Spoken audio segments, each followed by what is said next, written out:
And good evening to you. Welcome to high school football action on Central Illinois Sports, live tonight from Mendon Unity High School as the 1-2 Unity Mustangs play host to the 3-0 Camp Point Central Panthers. Alongside Jack and John Hull, I'm Charlie Hull, and this is the Great Rivers Bank pregame show on Central Illinois Sports. A rainy night. In fact, we were in the press box earlier, sort of wondering if we were going to, make it for tonight's contest. If the wind was a-blowing, tents were a-flying, and we saw Dorothy's house fly by. She's somewhere back farther than Kansas. But we are out here for football tonight and going to start somewhere near the scheduled start time of 6 o'clock. Both teams out on the field preparing for a little bit of a wet contest tonight against Central 3-0, Unity 1-2. Always a fun matchup when these two get together. We'll talk more about the matchup, what else happened last night and today in the WIBC, and more on the Great Rivers Bank pregame show after this. Are you looking to streamline your banking? Great Rivers Bank has just what you need with our streamlined checking and savings accounts.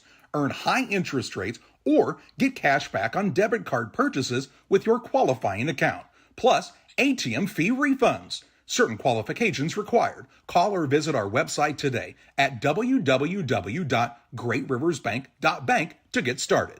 Great Rivers Bank, member FDIC, equal housing lender.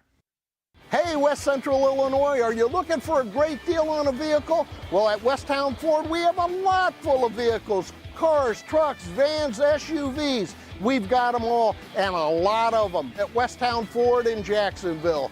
Seed selection is one of the important decisions required to achieve yield goals. Logan Agri-Service represents top seed lines in the industry like Lewis Hybrids, Stein Seed, and AgriGold, and focuses on products developed to meet or exceed our customers' expectations. Sit down with one of our experienced local seed experts who will work with you to help select top-producing corn hybrids and soybean varieties tailored for your specific soils and fertility levels. Or visit us online at loganag.com. Logan Agri-Service, serving agriculture since 1962. Rough day at work? We all have them from time to time. But the last thing you want to worry about is coming home to your internet being out.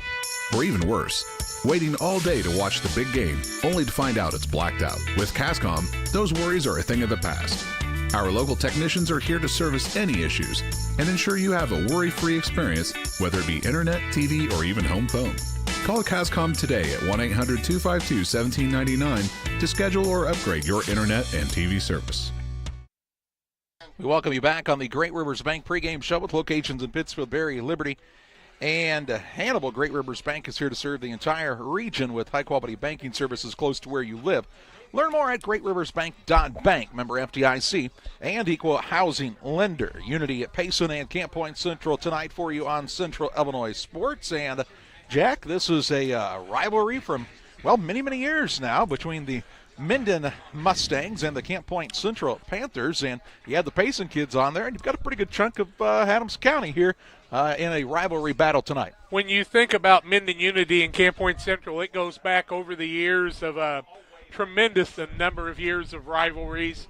Back when Central started in 1968, they were both in the Midwest Conference, both joined the West Central Conference, so they've been battling ever since. And when Mendon was able to get in the West Central Conference, that renewed that rivalry.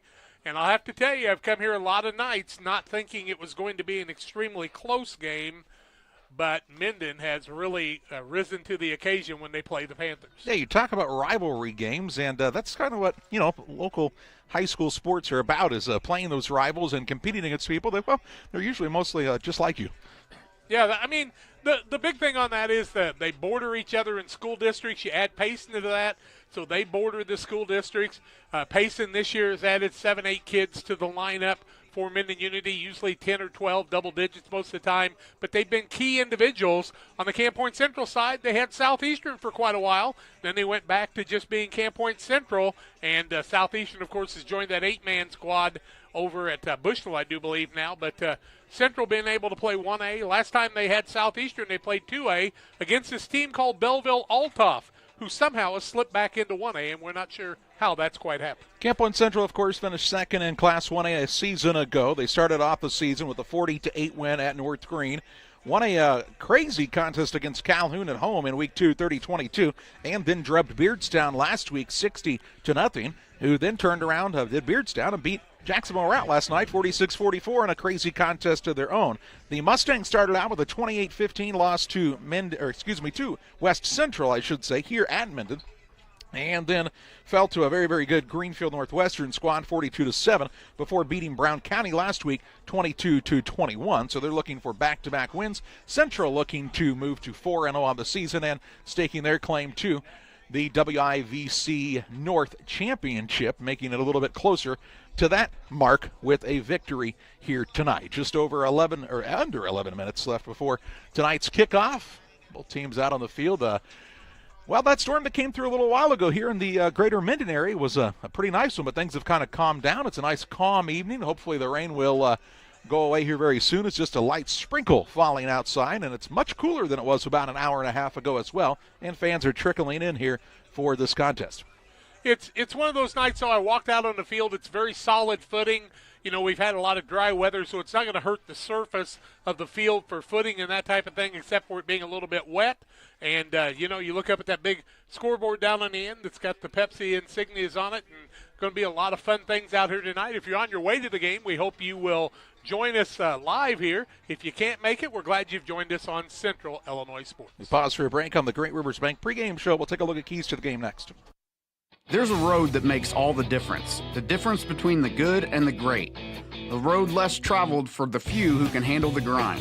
One of hard work, dedication, integrity, and leadership, with a respect for heritage and tradition and a willingness to adapt. At Little Jess, we travel that road every day because we believe in that difference. And we dare our competition to try and keep up. Little Jess, serving the tri-state area since 1969.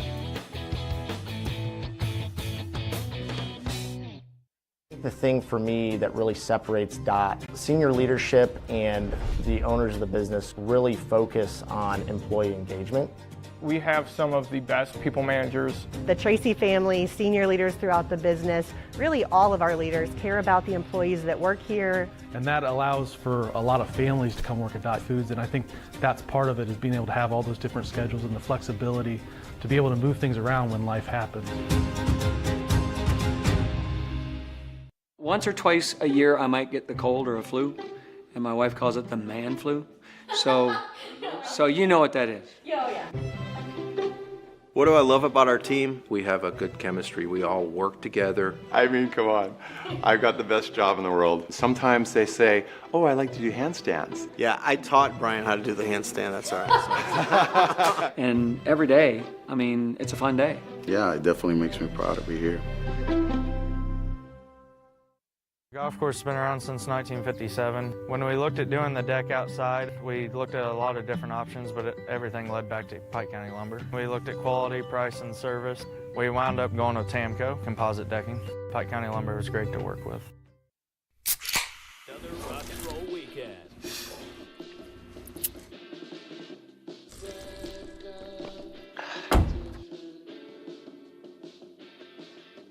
Burgers, better with Pepsi. Back with you on the Great Rivers Bank pregame show on Central Illinois Sports. The two teams getting ready to conduct the coin toss ahead of kickoff for tonight's contest. Unity Payson and Camp Point Central. Unity Payson here on Military Appreciation Night in the camouflage uniforms, and Central in the visiting whites. And with a look at our Farm and Home Supply starting lineups, here's Jack. Today's starting lineups are sponsored by Farm and Home Supply. From snacks and hoodies to power tools and lawn chairs, no other place has it all like your local Farm and Home Supply. For the visiting squad, the Camp Point Central Panthers, undefeated on the season. We'll do a little back and forth like we do on the offense and defense. On the defensive side, Zach Ware will be an inside linebacker, 6 foot 175 and a sophomore. The kicker for tonight will be Marco Rodriguez. He is a 5'6", 130-pound sophomore. At tight end and free safety on the night is Gavin Blewett, wearing the number 16, 6'2", 190, and a senior. The quarterback and cornerback is Nick Moore. He'll also do the punting, 6'1", 185, and a senior, 3-year starter for him. One tight end is Mason Miller. He is an outside linebacker, also 6'1", 185, and a senior. At the left wing is Drew Pabin. He'll also return punts and kickoffs, play cornerback on the defensive side, and carry some water bottles probably. 5'9", 145, and a senior is Drew Pabin. Nate Peters will get one of the calls as a return man on punts and kickoffs. He is a 6'1", 185 junior. At fullback and middle linebacker, the 6'1", 205-pound junior leading tackler Elijah Ginnenbacher. At right wing and inside linebacker is Connor Griffin. He'll wear the number 34, 5'9", 180, and a senior. At a defensive end is Caden Niekamp, just a sophomore. Second leading tackler, 6 foot 195, and a sophomore. Reese Wilkie will play left guard on offense. Defensive end on the defensive side, wear the number 55, 6 foot 195, and a senior. At right tackle and outside linebacker is Darren Rigg. 57's his number, 6 foot 180 and a senior. At right guard and nose tackle is Wes Crook, 6'2", 160 and a senior. The left tackle on offense is Robert Gooding, 6'2", 255 and a senior, I should say. Wyatt Vandevelde will play some nose guard tonight too, wearing the number 66, 5'11", 210 and a junior. The center is Jaden Summey, and he is a 6'1", 205-pound junior. That's the starters for Camp Point Central. On the Mendon Unity side, 1-2 on the season. Wide receiver and safety is Skylar Godshaw. He is a junior, 6 foot 185. A wide receiver and a kickoff return man, along with a cornerback, is Cody Schaefer. He'll also be their kicker, 6 foot 190 on the night. Wide receiver Ben McClellan, a senior, 6 foot 220. He's a big one, and a good player is Ben McClellan. The quarterback and linebacker is Sawyer Allen. He is a 6'4", 200-pound sophomore. The running back is Johnny Keefe, and he is also a cornerback, a junior, 5'10", and 190 pounds. Hunter Berniger is a linebacker. He is a senior, 5'10", and 180 pounds. Running back Austin Jansen wears the number 25. He is a sophomore, 6 foot 180 pounds. At linebacker is Connor Howell. He's a Payson man and a junior, also their punter, 5'10", 220. Left tackle, defensive tackle, Nick Boone. He also hails from Payson, a junior, 6'1", 225. At right guard is Bryson Davis. He also plays defensive tackle, a junior, 5'9", 229. Left guard is Brady Mugi, I should say. Yep, Mugi. Defensive tackle also, a senior, 5'10", 215. The center is Cage Thompson. He'll play defensive ends also, 5'11", 200-pound senior. And finally, Ethan Vos is a right tackle defensive end, hails from Mendon. He is a senior, 5'10", 230. That's the starters for Matt Woodworth and the Mendon Unity Payson Mustangs. Presented in part again by Farm and Home Supply. Check out farmandhomesupply.com or find the location nearest you. We're back on the Great Rivers Bank pregame show, getting ready for kickoff from Mendon after this. As a new hunting season begins, we observe a species most rare, the hunter incompetus. The hunting ritual begins. Already he stakes his claim by bringing a duck call to a deer hunt. Disaster strikes. A devastating blow to a long-suffering species. There may be no helping the hunter incompetus, but for everyone else, no other place has it all like Farm and Home Supply. Tell my mom to pick me up soon. For nearly 40 years, the Niebuhr Funeral Home has been serving our area with professionalism and compassion. This is our business, our hometown. You can be assured we take great personal pride in serving your family in your time of loss. We're locally owned. We're your friends and neighbors. We care about you and your family. Niebuhr Funeral Home, with locations in Pittsfield and Barry, serving our community with compassion and respect. Jersey's World! Jersey's World! Party time! Excellent! Party on, James! Party on, Todd! Jersey's Bar and Grill in Camp Point, where you can find the best burgers, sandwiches, and steaks, all locally sourced from GJY Beef Company. We love beer! We love beer! Ice cold draft beer. Enjoy one of our many craft selections on the patio. All at Jersey's Bar and Grill, 109 East Jefferson, Camp Point, Illinois.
Chris Nichols, managing broker and owner of PCRE Real Estate and Auction, has over 15 years of experience, specializing in selling hunting and recreational properties and farmland.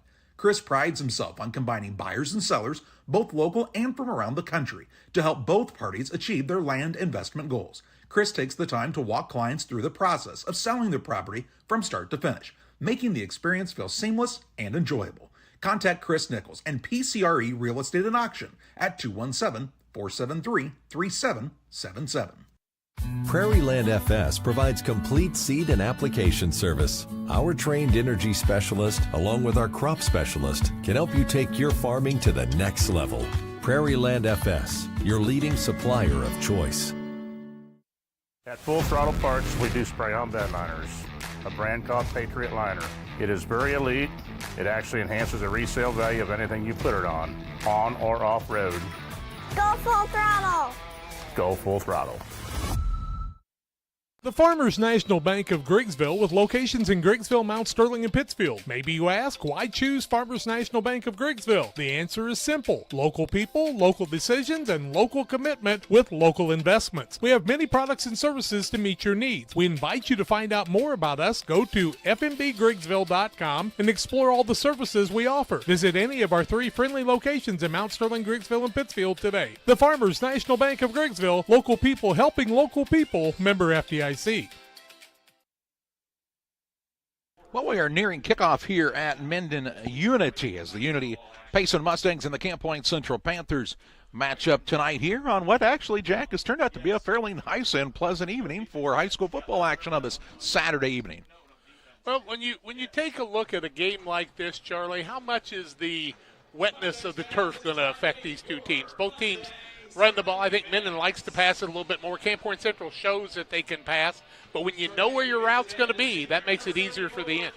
Yeah, I don't think either team really minds the wet turf, and as you talked about it, it did rain, but a lot more of the issue a little bit earlier was the wind that was coming through here in this press box at Mendon Unity. Well, it was a rocking, and not in a way that we really thought we'd ever get to experience, but here we are, and just nearing moments away from a kickoff here on Military Appreciation Night, and you'll see the Mustangs in the camouflage alternate uniforms here tonight. Third time I've seen them this season is Camp Point Central wore them last week. Do want to remind the person that lost their 10 tonight, Farm and Home Supply would be a good place for them to pick up a new one, because the other one probably not going to be put back together again. Yeah, it's somewhere over by Lorraine, I believe, at this moment as the wind took it, and the bungee cords did not do their job this time around. But, yeah, unfortunate for that. But, yeah, farmandhomesupply.com, they can hook you up there. The Central Panther squad, Jack, you talk about a program that's the model of consistency, and Brad Dixon's program is just that for this area. Well, I think Brad is 12 years, just done a great job. Bill Reed got it kind of kicked off for him, but it is a fantastic program. Kids that aren't anything different than anybody else, just hard workers up and down the line, and you'll get to see a multitude of different running backs tonight for this squad and a lot of different people on the defensive side. They are introducing the starters for Mendon Unity. Central will be in the visiting white uniforms, gold numbers, black pants, gold helmets tonight, and the Mustangs, as we told you, will be in the alternate camouflage uniform with the gray numbers, maroon helmets with a U on the side. The fans have trickled in here tonight. Maybe not as large of a crowd as you would have seen had the rain stayed away, but if you weren't able to make it here tonight in person, certainly glad you've chosen to spend some of your time with us on Central Illinois Sports. And the only reason that's possible is because of the great sponsors, and we not only invite you to thank them, but we invite you to spend your money with them. Shopping locally does definitely make a difference for all of the small businesses who support the young people and the broadcasts here on Central Illinois Sports. Our scoreboard, as always, is brought to you by PCRE Real Estate and Auction Incorporated, your number one resource for buying or selling real estate in West Central Illinois and Northeastern Missouri. If you're looking to buy, sell, or auction farmland, recreational and hunting land, residential or commercial property, you've come to the right place. Learn more at PCRERealestate.com or call 217-285-5800 as the Mustangs take the field.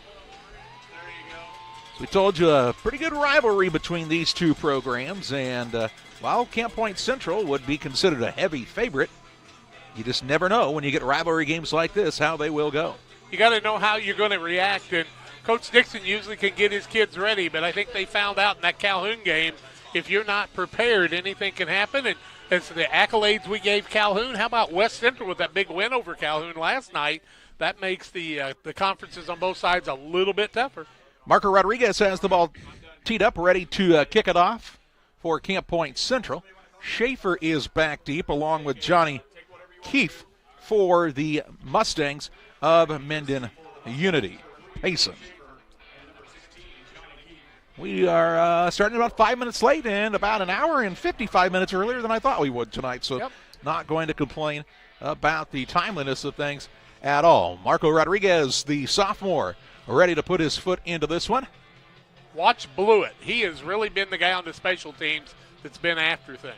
He gets the ready whistle, and here we go with high school football in Central Illinois sports. A kick that's not going to be taken extremely deep. Keeps going to take it around the 22-yard line. Tries to cut back at the 25, but is met by a couple of Panthers who take him down in a hurry there, including Elijah Ginnenbacher. That's where Payson Unity will start 1st and 10 at their own 25-yard line. Wyatt Skimmerhorn also in on the tackle that time, and the ball set and ready to go as it sits right on the 25. Try to keep that camera on the time clock on your screen as well as possible. It's a little bit of a moving situation, let's be honest. It's, moving. It's a little tougher than it would be. So here comes the sophomore quarterback Sawyer Allen and company for the first time tonight. 2 receivers wide to his right-hand side as he stands in the shotgun. He'll hand it off to the first back on the right side. Big hole right up the guard tackle spot.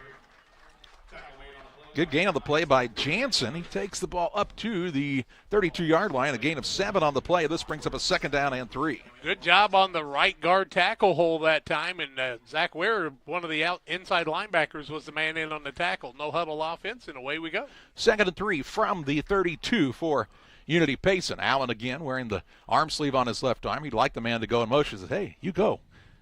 He does get him out there. It's going to be a design quarterback keeper, and he'll be wrapped up after a very short gain. Might have gotten back to the line of scrimmage. In fact, loses about a half of a yard, and this is going to bring up a 3rd down and 4.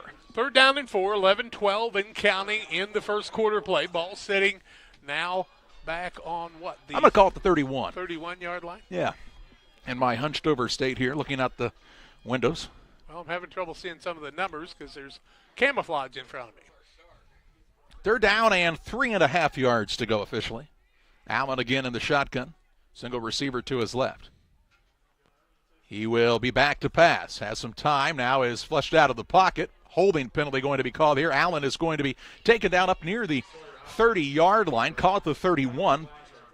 That would be short of the 1st down marker, as that would get him back to the line of scrimmage and bring up a 4th and 4. But a holding penalty in the backfield, I would assume Central will accept that penalty and move him back. I think they'll not take it and make him punt. I think you're still going to be in a long yardage situation on a 4th down. I think they'll decline it. It goes to show you what I don't know sometimes. 4th down. So he lost another half a yard on that. It's about 4th and 4, yep. And back to receive the punt this time is Drew Payson. A lot of times they'll punt away from him. They don't want him returned it. You don't see a lot of punt returns anymore in high school football. Connor Howell is the punter, stands near his own 16-yard line. Gets a good snap, and he'll have time to kick this one away. A high kick, it's not extremely deep, and everybody will get away from this one in a hurry. Takes a nice bounce for Unity Payson and rolls dead at the central 48-yard line, and that's where the Panthers will take over 1st down and 10 yards to go. Illini Express here to serve you with walk-in medical care when you need it. Open 7 a.m. to 7 p.m. every Monday through Saturday. You'll find Illini Express on the south side of the square in Pittsfield. Learn more at IlliniHospital.org. You now see Connor Griffin playing one of the wings on the right side, Drew Payson on the left side, Elijah Ginnenbacher at the fullback, and he has been a load to bring down. Double wing formation, single man split out wide to the left as Moore will be under center. Puts a man in motion right to left. He takes the snap. He'll hand it off to the deep back this time. This is Connor Griffin. Griffin looking for running room along the left-hand side. Doesn't find much. A gain of 2 on the play. It'll bring up a 2nd down and 8. Griffin went off of left tackle. Nice job on the defensive side by Mendon Unity as that linebacker on the outside made a play. Short 2-yard gain, and right back to the line. Here are the Panthers again. Jack Thompson out wide to the right now. Moore under center. He'll give it off to Ginnenbacher right up the gut. Has a good gain, does the fullback. Fighting for yards into Unity Payson territory down to the 46-yard line. A solid 4-yard gain on that play. I think it's more than that, actually, Charlie, because he's only going to be about a yard short. No, call it a 6-yard gain, and 3rd and 1. And follow that line across very well, did we? They'll hand it off again and have the first down here to the Panthers, to the 39-yard line. Ginenbacher rolls off the group again, wearing those gold socks and helping us out. We'll give him 3 more on that. And it'll be a 1st and 10 for the Panthers as they pick up their first down of the evening. To the 39. Moore hands to the second back this time. Payson will scamper forward. Not much as far as running room is concerned there. 2-yard gain. Drew Papen's one of those guys you want to get him on the outside, but he'll cut in the middle, much like those small fullbacks used to do for the Panthers. Thompson out will go double tight end now with the double wing. Morgan under center on the 2nd and 8. Puts a man in motion. He is back to pass for the first time. Looking downfield, has a man back there, leaps and makes the catch. That's Payson again on the big reception down to the 9-yard line. A pickup on the play of 28 yards. Okay. To the 9, and it's 1st and goal. You saw how Payson waited for the ball to come from Moore, and he just beat the defensive back by a little bit. They're going to call it the 11, actually, here. Wow. Okay. So they could still pick up a 1st down without picking up a touchdown, could the Panthers. They'll hand it off along the right-hand side. This is Payson from the wing-back spot. He is slung down, kind of suplexed down near the 5-yard line. 6 yards on the play. He's got 8 and 2 carries. 2nd down and 4 yards to go here for Central. Just underway in this first period. 8:22 and counting in the first. They are marching it right down the field on their first offensive possession. Moore, the quarterback, takes the snap, hands it to Ginenbacher. Left side is hit initially near the line of scrimmage, but pushes forward inside the 5, close to the down marker. Let's see where they spot the ball. Looks like it's at about the 3-yard line, and it's 3rd and 1. We'll give him 3 on the play that time. 13 yards and 3 carries for Ginenbacher. 4 down territory, 3rd and 1 from inside the 5. Yeah, just about the 3 it appears here. Moore under center. Puts a man in motion left to right. He'll hand it off again to Ginenbacher. Falls forward and is down at the 1. So a 2-yard gain on the play brings up a 1st and goal at the 1-yard line now for Central. I don't care who you are. If you're going to stalk Ginenbacher on a goal line from 1 yard out, it's going to be a challenge, is it not? That it is. How about 1st and goal from the 1 now? Moore wipes his hands off on the towel attached to his belt, hands it off to Ginenbacher, and he is in for the score. So a touchdown by Camp Point Central comes to the 7:21 mark of this first period of play as Elijah Ginenbacher takes it over the right guard spot and puts the Panthers on top 6-0 on the PCRE Real Estate and Auction scoreboard. Elijah Ginenbacher with the 1-yard run, his 4th carry of the day, 3rd touchdown of the season. Panthers will go for 2 here to try to make it an 8-0 score. 52 yards on that series to score the touchdown. Yeah, got good field position with the short punt. Moore is under center. He will hand off to Payson, looking for running room on the right side. Tries to cut back, slips, and is unable to complete the deal on the 2-point try. But the Camp Point Central Panthers strike first on a 1-yard touchdown run by the junior fullback Elijah Ginenbacher. They lead Unity Payson early on Central Illinois Sports. Prairieland FS provides complete seed and application service. Our trained energy specialist, along with our crop specialist, can help you take your farming to the next level. Prairieland FS, your leading supplier of choice. Time to be thinking about tax planning. You can count on Illinois FBFM for accounting, consulting, and tax preparation for farmers and businesses in Pike, Brown, and Adams County.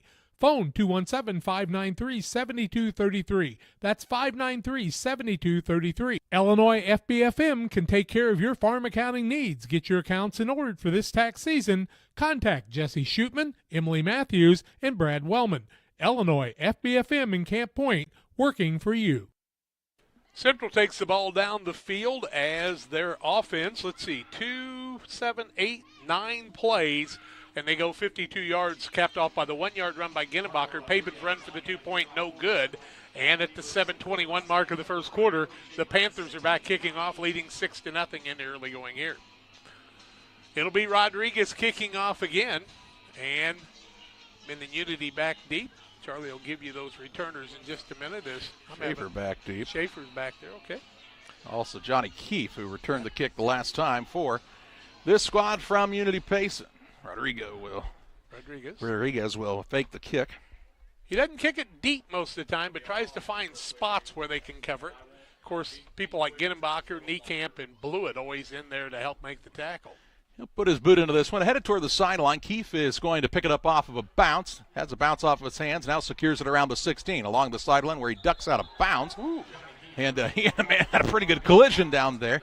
Up across the 25 to the 26-yard line, and that's where the Mustangs will start 1st and 10 with 7 minutes, 16 seconds to play in the game's opening quarter. Marco Rodriguez, the kicker, got in there on the tackle. I think he got more of a forearm than a tackle that time as the running back and Keefe let him have it. And it'll be 1st and 10 from the 26. 7:16 left first quarter on the PCRE Real Estate and Auction scoreboard. 6-0 Panthers. So get away from me, little kicker man. To our receivers to the left as Allen stands in the shotgun. Puts a man in motion from his left to his right, and Schaefer fumbles the snap and is going to be sacked very quickly on the play. Caden Niekamp in on the tackle. It was actually Howell running up in the Wildcat formation there. Going to lose, looks like 4 yards on the play, back to the 20. You said Howell was the man with the ball? Back to the 23-yard line. 2nd and 14. It's Howell's number. 27, I believe. Okay. How I see it anyway from this location. Okay. He's in the shotgun once again as Connor Howell, the junior. He barks out the signals. Long snap, got a high snap, and it's loose, and Howell will dive on it. He does recover, but a big loss on the play, back to the 15-yard line. That'd be a 7-yard more loss. Yep. And so it's 3rd and 21. Are the hikes that high, or is he just having trouble with a wet football? I'd have to think it was slick coming off the hands. So a 3rd down and 21 yards to go from the 15-yard line. And what is a drive that is not going the way of Unity Payson at the moment. They look at the wristband for the play call here. Howell again will be in the shotgun. Sawyer Allen is standing on the sideline. It doesn't appear to be hurt. Maybe just going with the switch in the quarterback here. Going to complete a pass. That's to Ben McClellan. McClellan is up across the 20 to around the 22-yard line. A 7-yard gain on the play. And this will bring up a 4th and 14. So the second time they'll be punting on the day, as they have not picked up a first down yet. Panthers with 4 first downs. And so starting at the 26, ball now resting. Is it on the 21? The 22. Okay. And it'll be punt formation once again. The punter, Connor Howell, back there to punt. He was just the quarterback, so you always have to pay attention even though they're deep in their own territory. Haven back there. I believe the other man is Nate Peters, possibly. Yeah, 27 Peters. Another high punt. It's going to bounce just shy of midfield and roll to, ironically, the 48-yard line where the Panthers will start for the second time on the night. 1st and 10 at their own 48 with 5 minutes, 12 seconds to play in the first, leading 6-0 on the PCRE Real Estate and Auction scoreboard. Tell me where you've seen this before, starting on the 48. 1st and 10. Well, it was at about the 7:16, how about the 10:14 mark when they had it the last time in this location. Moments ago, that's for sure. Yeah, come on in. So 1st and 10 for the Panthers, scored on their first drive of the night. Mustangs trying to get a stop here. Ginenbacher, the fullback again. Looks like Connor Griffin and Drew Haben still in the backfield. I like those bright yellow gloves. Puts a man in motion left to right, and we'll get a penalty flag here. False start, I believe. And the official tells us it is a false start. 5-yard penalty against the Panthers. It'll make it a 1st and 15. Now the ball will go back to the 43-yard line. And it's at the 5:11 mark of the first quarter of play. Brent Clare and his staff here. Brent didn't have to come far. He lives over in the Lorain area. 1st and 15 for Camp Point Central. Ethan Voss playing that defensive end on this side, and he's a big young man. 5'10", 230. He looks taller than that. Receiver split out wide to the left. 2 wingbacks and a fullback behind the quarterback, Moore, who's under center. Puts a man in motion. He'll hand it off to the fullback in Ginenbacher here, up to the 47-yard line, a gain of 4. 2nd and 11, still not quite back to the original line of scrimmage. 6 carries, 20 yards for Ginenbacher with a touchdown on that 1-yard run. Hadn't gotten loose yet, but you know when you do the double wing, if you can establish that fullback, you know what it does to the wings after that. That's the story of the wing T. Fullback, fullback, fullback, wingback gone, right? Drew Payson likes to get to the sidelines and find the zone. Cutting might be a little more difficult tonight with the wet surface. We saw that on the 2-point try a while ago, but maybe they'll put the long spikes in. Does anybody do that anymore?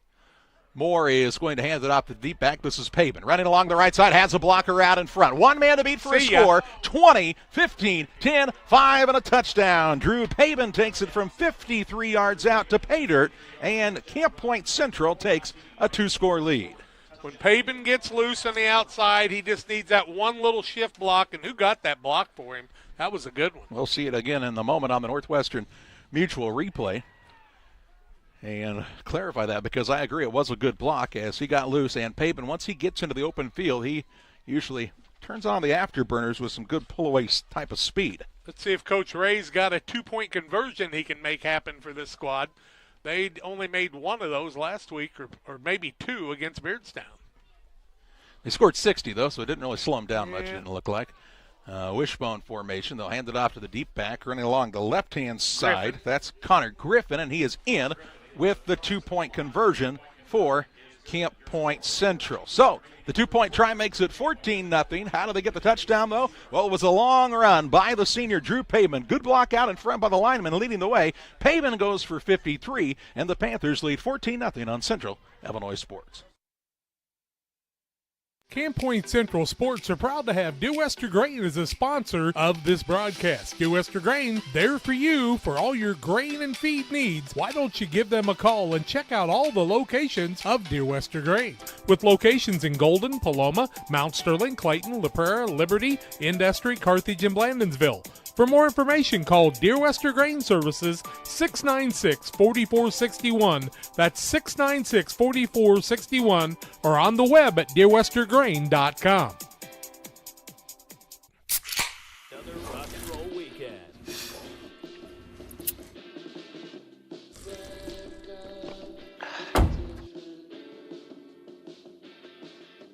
Burgers, better with Pepsi. Well, Camp Point Central has taken a 14-0 lead here in the first period on the PCRE scoreboard, and Marco Rodriguez has his hand in the air ready to get the whistle from the official and kick off for what would be the third time tonight.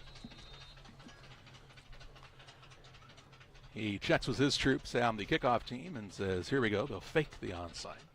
And then go back, Schaefer and Keefe back deep for this Unity Payson squad. You can tell Ginnenbacher's been on the ground already, got that white jersey good and dirty. That's why it's good to have the yellow gloves, right? He'll kick it right at Keefe once again. His third return of the night starts at the 18-yard line. Gets his footing under him to the 25, cuts back to the 30, breaks the tackle with the 35, down to the 37-yard line, and that's where Unity Payson will start first and 10 with 4 minutes, 9 seconds to play here in the game's opening quarter. I want to remind you about the Pike County Health Department in conjunction with the Adams County Health Department. They're holding a drive-through flu clinic on September 23rd, a week from today, 10 a.m. to noon at the Pike County Highway Building number 4. Individuals wishing to receive a vaccine should bring their insurance cards and photo ID. Nate Peters, Connor Bush in on the tackle that time. First and 10 for this squad from Unity Payson, as Howell again is in at quarterback. He'll hand it off to the running back, who won't find much running room there. That is Jansen on the carry. He is going to lose back near the big line, which is the 35, a loss of 2 on the play. It'll bring up a second down and 12. Wilkie and Niekamp in on the tackle. And that was that Keefe or Jansen? That was Jansen on the carry for a loss of 2. Thank you. So Howell in for the second time on this series at the quarterback spot. Really. Allen is sitting on the bench over here now with his helmet off, so we'll try to get an update on what is going on at the young sophomore. A very talented athlete is Sawyer Allen. Howell, a talented athlete in his own right, playing the quarterback now, will keep it himself. Looking for running room up the right side. Doesn't find much. Forward progress of about a yard on the play to the 36. And this will result in a quick 3rd and 11. And time of possession has not been the friend of Unity Payson so far. Niekamp Rigg in on the tackle. Ginnenbacher also one of those guys. Going off the field for a little bit is Miller, Mason Miller, as they'll guard against the pass and add that extra back in the linebacker spot. That's Nate Peters coming in and playing on the left side now. trips to the right-hand side as Howe will stand in the shotgun. Clock ticking down, just under 3 minutes to play in this first period. The junior quarterback is rolling out to his right, looking downfield, trying to make a connection. A high ball that is going to be too far for his intended receiver in Cody Schaefer. That'll stop the clock and bring up a 4th down and 11 and another quick 3 and out for this Mustang squad. Just not able to get much established at this point, and punting to the Panthers and them being in field position where they get the ball from their 40 to the 50-yard line is just good field position for them. So they need a good punt now, try to pin them back and maybe get a miscue. It's a 14-0 lead on the PCRE Real Estate scoreboard. So Howell is the punter as well, stands at about his own 22-yard line. He will get this one away. A better kick, headed toward the sideline, and will roll dead at the 39. And this time Central will start at their own 39-yard line. 2 minutes, 32 seconds remaining in the first for the third time tonight, but they'll start, well, in a different spot than the 48, Jack. Back to the 39 instead. Started at the 10-14 mark on the 48, at the 5-12 mark on the 48. Both turned into touchdowns. Last one 53 yards for Payson on a run after a 5-yard illegal procedure, and it only took 3 plays for that last touchdown. Now they start on the 39, 2:32 left in the first quarter on Central Illinois Sports. Brian Shoemaker, do you know a good chiropractor by chance? I might need one as well. You don't like these windows? I like windows, yeah.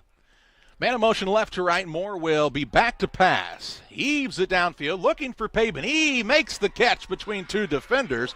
Reels that one in, and a 1st and 10 for the Panthers all the way down to the 43-yard line. A pickup of 18 yards on the play, and a 1st and 10 for Camp Point Central on a sweet connection from Moore to Payson. 2 passes to Payson from Moore, both connected, 46 yards, another 1st down. The 6th of the ball game for the Panthers. 2 of those, of course, on touchdowns. Moore runs the plan from the sideline. Boy, Payson went up in between 2 defenders that time. Not a bad job by Mendon, but he just went up and got it. A couple of new guys check in as we see Peterson on the left side now at the wingback spot. Bush on the fullback. They will hand it off to Bush on the fullback. He'll have a nice gain on the play on his first carry of this affair. Inside the 40, down near the 37-yard line. A gain of a solid 6 yards on the play. Connor Bush, who, when you bring him in the secondary role, he's just looking to take the ball and run it downhill, and he does it very well. Skimmerhorn was in on the right-hand side wearing the number 4, and I don't know if you've seen Wyatt Skimmerhorn in a while, but when he gets the ball, he looks like he's shot out of a cannon. I mean, he's the quickest kid on the team. Yeah, we saw him in some times where the game had gotten a little out of hand last year and the year before, and, man, he could really run it. Moore puts Skimmerhorn in motion. We'll hand it off again to the fullback in Bush. Bush is going to still be pulling the pile with him and just kind of refusing to go down here. Finally, they get a whistle. He'll be down to the 29-yard line, and 8-yard pickup and a 1st and 10 for Camp Point Central on a really hard run by the senior in Connor Bush. And while they have a chance to reset the chains, let's take a look at that last grab by Drew Payson once again, Jack. You'll see him kind of sneak out on this right-hand side of the Northwestern Mutual replay. Put him in motion, kind of runs that little wheel route. Moore heaves it up, and he goes between 2 defenders for a nice catch. Comes down hard, but Drew's a tough one. He's tougher than the former queen at the Apple Festival in Griggsville, let me tell you. I don't know about that. Mariska, I'm sure, is in attendance tonight. 29-yard line for a 1st and 10. Moore is again back to pass. Looking right, heaves it downfield. Man is behind the defense, and Jack Thompson, and he'll catch it for the touchdown. Jack Thompson's 3rd touchdown of the season, got 2 of them against North Green, and catches this one from 29 yards out for the score. Nick Moore just 3 for 3 on the night. Fairly effective on the passing attack is this Panthers squad tonight, and they lead 20-0 on the PCRE scoreboard. Setting up for the 2-point conversion here as things going Central's way in this first quarter.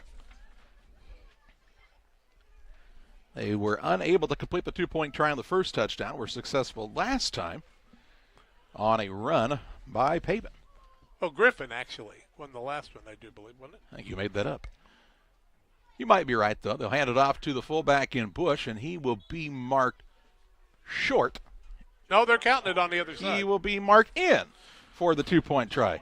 How about that? All right, so Camp Point Central with a big passing play as Jack Thompson breaks behind the defense, 29 yards to pay dirt, and Camp Point Central leads Mendon Unity Payson 22-0 on Central Illinois Sports.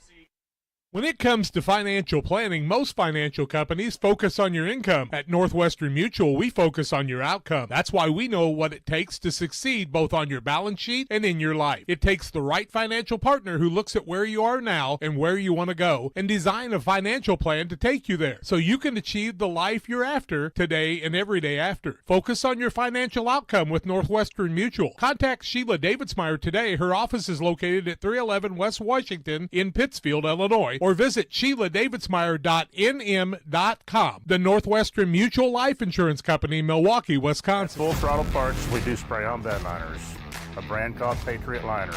It is very elite. It actually enhances the resale value of anything you put it on or off-road. Go full throttle. Go full throttle. Panthers score as they start on their own 37-yard line. Comes on a 29-yard pass play to Thompson. 2-point conversion by Connor Bush is good for the point after. Rodriguez takes the onside. He'll go back and kick this one deep. He's kicked it right to Johnny Keefe every time so far. Let's see if they continue that trend. He and Schaefer are back deep, standing near the 15-yard line. And he kicks it right toward Johnny Keefe. He'll catch it in the air at the 18, across the 20, 25-yard line. Finds a block of the 30 and is taken down near the 35. Reagan on the tackle that time, along with Elijah Ginnenbacher. Let's see if they mark it right on the line. It appears they will mark it just shy at the 34, and that's where the Mustangs will start first and 10. 20 seconds to play in this first quarter. Mendon started on 25, 26, 37, now on the 35. Time for a play or possibly two before this quarter's over. 22-0 Panthers with the lead here in the first quarter play. Connor Howell, the quarterback, is in the shotgun. Two receivers to his left. A single man split out wide at the hash line on the right-hand side. Howell puts a man in motion in Schaefer. He will take the snap, pitch it out to Schaefer along the right-hand side, looking for the corner, breaks an initial tackle, but then there's a host of Panthers in there to finish off that play. Near the 30-yard line, that's going to be a loss of 4, and that should be the final play of the first period. So it's been all Camp Point Central in this first quarter as they take a 22-0 lead into the second on top of Unity Payson. Glad you're with us tonight on Central Illinois Sports. The caring and experienced professionals at Hamilton Funeral Homes are here to support you through this difficult time. We offer a range of personalized services to suit your family's wishes and requirements. You can count on us to help you plan a personal, lasting tribute to your loved one, and we'll carefully guide you through the many decisions that must be made during this challenging time. You're welcome to call us at any time of the day, any day of the week. Visit our funeral home in person or on the web at hamiltonfuneralhome.com. Call 217-593-6517. Hi, this is Rusty Mixer with Mixer Lumber Company. It is the time of year to consider your grain storage needs. Mixer Lumber and GSI offers all your materials for drying, storage, and grain handling systems. We provide the service and experience to install and service all your GSI grainman needs. Mixer Lumber Company is located in Clayton, Illinois, and our phone number is 217-894-6412.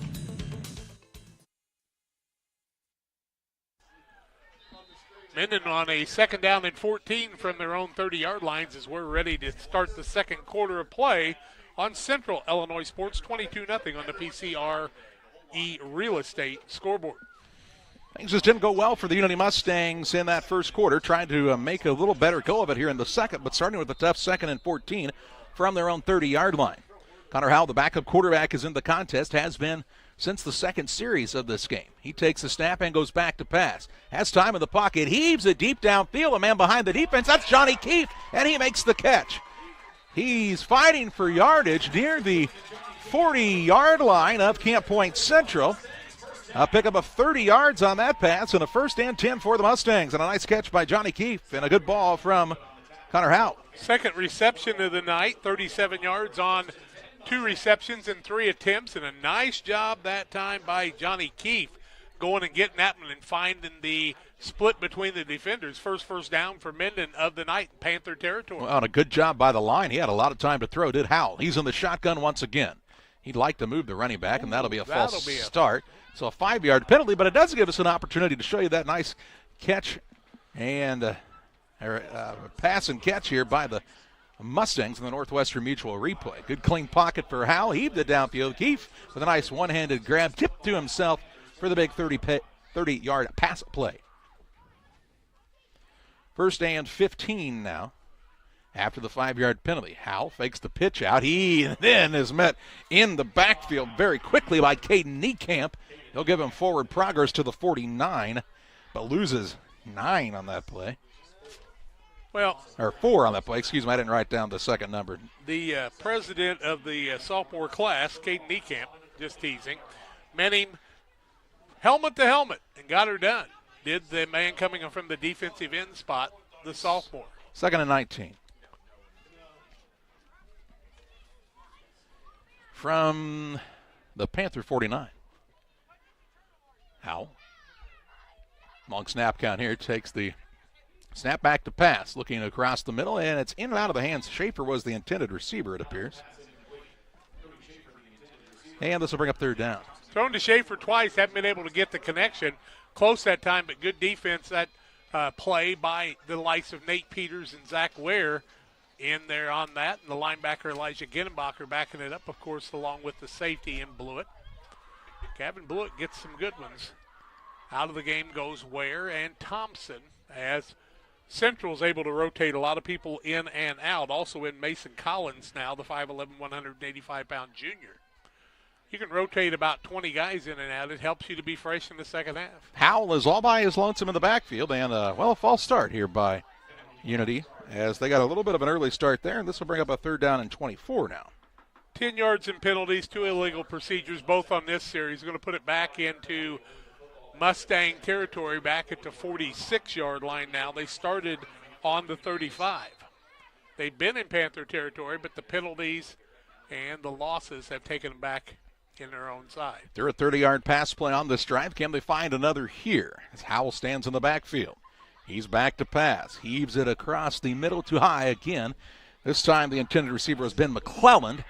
Howell took a pretty good shot at the end of that play as well. It falls harmlessly to the grass, and it's 4th and 24. Well, I'll tell you, it was probably close to a late hit as a couple of the Panthers came in and hit Howell as he threw the pass. Just depends on the officiating crew, but from the 46-yard line of Mendon, they'll be punting again. Howell back to do the kicking. 2 men back for the Panthers now in Peters and Payson. It's on 31 is Howell. He'll put his boot into this one. Another high kick, not extremely deep. And the Panthers, I think, will, again, let this one hit and roll. It'll be down by the Unity Mustangs near the 21-yard line, and that's where Central will take over 1st and 10. Their worst field position to start a drive tonight with 10 minutes, 18 seconds to play in the second quarter. On the night, Mendon Unity has that 1st down. Camp Point Central with 8 of those, 3 scores in the night, 2 extra point attempts were good out of the 3, and they lead it 22-0 here on the PCRE Real Estate and Auction scoreboard. Gotta get the right football switched in and out here as Moore brings the play call into the huddle from the sideline for Camp Point Central. Got to be in good shape to be a quarterback on these teams, and you got to go to the sideline each time. Single man to the right-hand side. In the double wing. Moore under center. Puts a man in motion. Hands it off to the fullback on the right-hand side, Ginnenbacher. He'll get up to the 25-yard line, a 4-yard gain. 2nd down, 6 yards to go. Boston on the stop. For Unity Payson. 10 minutes and counting in this first half. Been a quick first half. For the most part. Even with a lot of passing. Well, completed passes, Jack, help keep the clock moving as well. Payman will go in motion. They'll hand it off again to Ginnenbacher. He is going to have a very short gain on the play. Up near the 27-yard line. A 2-yard pickup. 26 yards, 8 carries for Ginnenbacher. He's done the bulk of the running.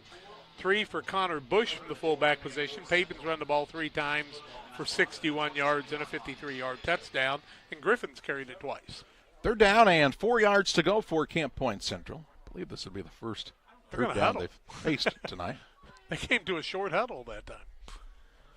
Moore will be under center. They push Thompson out wide to the right-hand side. Something going. Put Payson in motion. He's looking for the corner. Has blockers out in front, cuts back, has the first down. They drag him down from behind, but not before he has the yardage. Good enough for the first down. They'll mark him up to the 43-yard line, a 16-yard pickup and a first and 10. Another first down, the 9th of the ball game. Payson up to 77 yards in 4 carries now. He can scoot it outside, can he not, can the senior? Well, and he does a nice job of kind of getting behind his blockers, waiting for them to make the plays, and then has, again, that extra gear that he goes to that not a lot of guys have. Connor Bush maybe at fullback now? Looks to be, and it looks like Unity Payson will jump off sides and make this a 1st and 5 instead. Offside for them, their first one of the game, 15 yards and penalties on 3, 2 illegal procedures, 1 offside. So it'll be 1st and 5 from the 48-yard line now. Started from the 21, a couple yards away from Mendon territory. Coach is on the sidelines giving some advice. One thing you can say about Coach Ray on the offensive play call, he's got a pretty good idea of what he wants to do before it happens. Clayton Bowler told me one time, if you ever met Coach Ray, he's the smartest man I ever met. He's a math teacher. Moore is under center in the double wing. Puts a man in motion, and Peters will pitch it out to Peters now. A little delayed pitch. He'll have the first down. Pushed out of bounds on the far sideline. Let's see where they mark him out here. Enough for the first down. It looks to be about the 46-yard line, so a pick up 6 yards on the play and a 1st and 10. First run by Peters of the night, 10th first down for the Panthers. 8:08 and counting as he must have stayed inbounds. Ball now sets just short of the 46-yard line of Mendon Unity. Panthers with a new set of downs. Mendon usually sets in a 4 or 5-man front. Panthers with a 3-man front most of the time with 4 or 5 linebackers. But when you got the quickness at linebacker, you don't have to have those linemen up front. Those linemen are quick, too. Another fresh set of downs here for Camp Point Central in Mustang territory now. They'll hand it off to the fullback. I believe that'd be Bush. Well, let's look, though. See who comes up off the pop. That is Bush, wearing the number 30. Short gain to the 45, a gain of a yard. 2nd and 9. 19 yards, 4 carries for him. Nice job by the Unity front that time to win the battle in the trenches. Those defensive tackles in Davis and Yugi in the middle. They don't get a lot of breaks. 9 guys go both ways for Mendon Unity. 2nd and 9. Moore puts a man in motion left to right. He'll hand it off to the second back, looking for running room here. That's Griffin, and doesn't find much. Gets back to the line of scrimmage. No gain, no loss, and it's 3rd and 9. Connor was looking for more than as he tried to bust outside. Good job by the defensive side as we see the likes of Brady Mugie, the senior, 5'10", 215, in on that tackle. He gets some help from the defensive end on that side, and Thompson, I do believe. So for the second time on this drive, Camp Point Central faces a 3rd down, this time 3rd and 9 from their opponent's 45-yard line. They're up 22-0 with 6:25 and counting left in the first half. They need big yardage here to not have to punt for the first time. Might they go to the air once again? 3 for 3 on the day so far is Moore. He's back to pass. Has some immediate pressure by Voss. Avoids the pressure there. Heaves it downfield. Throws a strike and the man catches it. And then we're going to have a late hit penalty as we saw Moore go flying out of bounds. It looks like it was called an incomplete pass. But we're going to see a roughing the passer call, and this will result in a first down for Camp Point Central. Anyway. So even though he was scrambling on the play, they called it a late hit after he released the ball. Is that what you're getting, Charlie? Yeah, he went flying into the sideline there after he got rid of it, and it's a personal foul. A late hit, and that'll be a 1st and 10 for Camp Point Central. The other penalty, the pass was not completed. 15 yards, so that's 30 yards in penalties, and that'll be a first down for the Panthers. They're 11th. This one coming on the penalty, and that's a big penalty because Mendon Unity had actually stopped them on the play. So you do count the incomplete pass, I do believe, on that. Sure. Down to the 30-yard line for a first down and 10 yards to go. Their first incompletion of the day, 3 for 4, is Moore with 75 yards. Ginnebacher is checked back in at the fullback spot. Payson stands directly to his right in the offset eye. Takes the snap, pitches it out to Payson. Looking for running room along the right-hand side. Met by a host of Mustangs there. Looks to be down near the 27-yard line. A 3 or 4 yard pickup. Let's see where they set the ball. Call it a gain of 4 on the play to the 26. 2nd and 6 here. Got to have confidence in your blockers up front when you get that pitch and it's kind of blind and you're going into that. But those blockers doing a good job. But Mendon really closed in on that quickly and kept Payson from getting loose that time. I will also tell you that where the sun is right now, I'm sure he was staring about directly into it when he received that pitch. Looked like a line drive at PCS baseball field in Pittsfield, huh? From the third base line. Moore sets up under center. He'll hand it off to the deep back here in Griffin. Griffin looking for running room, and he is tackled in the backfield for a loss. Good tackle that time by Mendon Unity. That's Hunter Brinegar, the 5'10", 180-pound senior. So lost the 4 yards they just gained there, and it's another 3rd down for Camp Point Central on this drive. The third down of the drive. They've converted on the other 2, one via their own play and one via penalty. Griffin 4 carries now, just 1 positive yard on the day. Oh, no. Yeah, that's right. Yep. Just 1.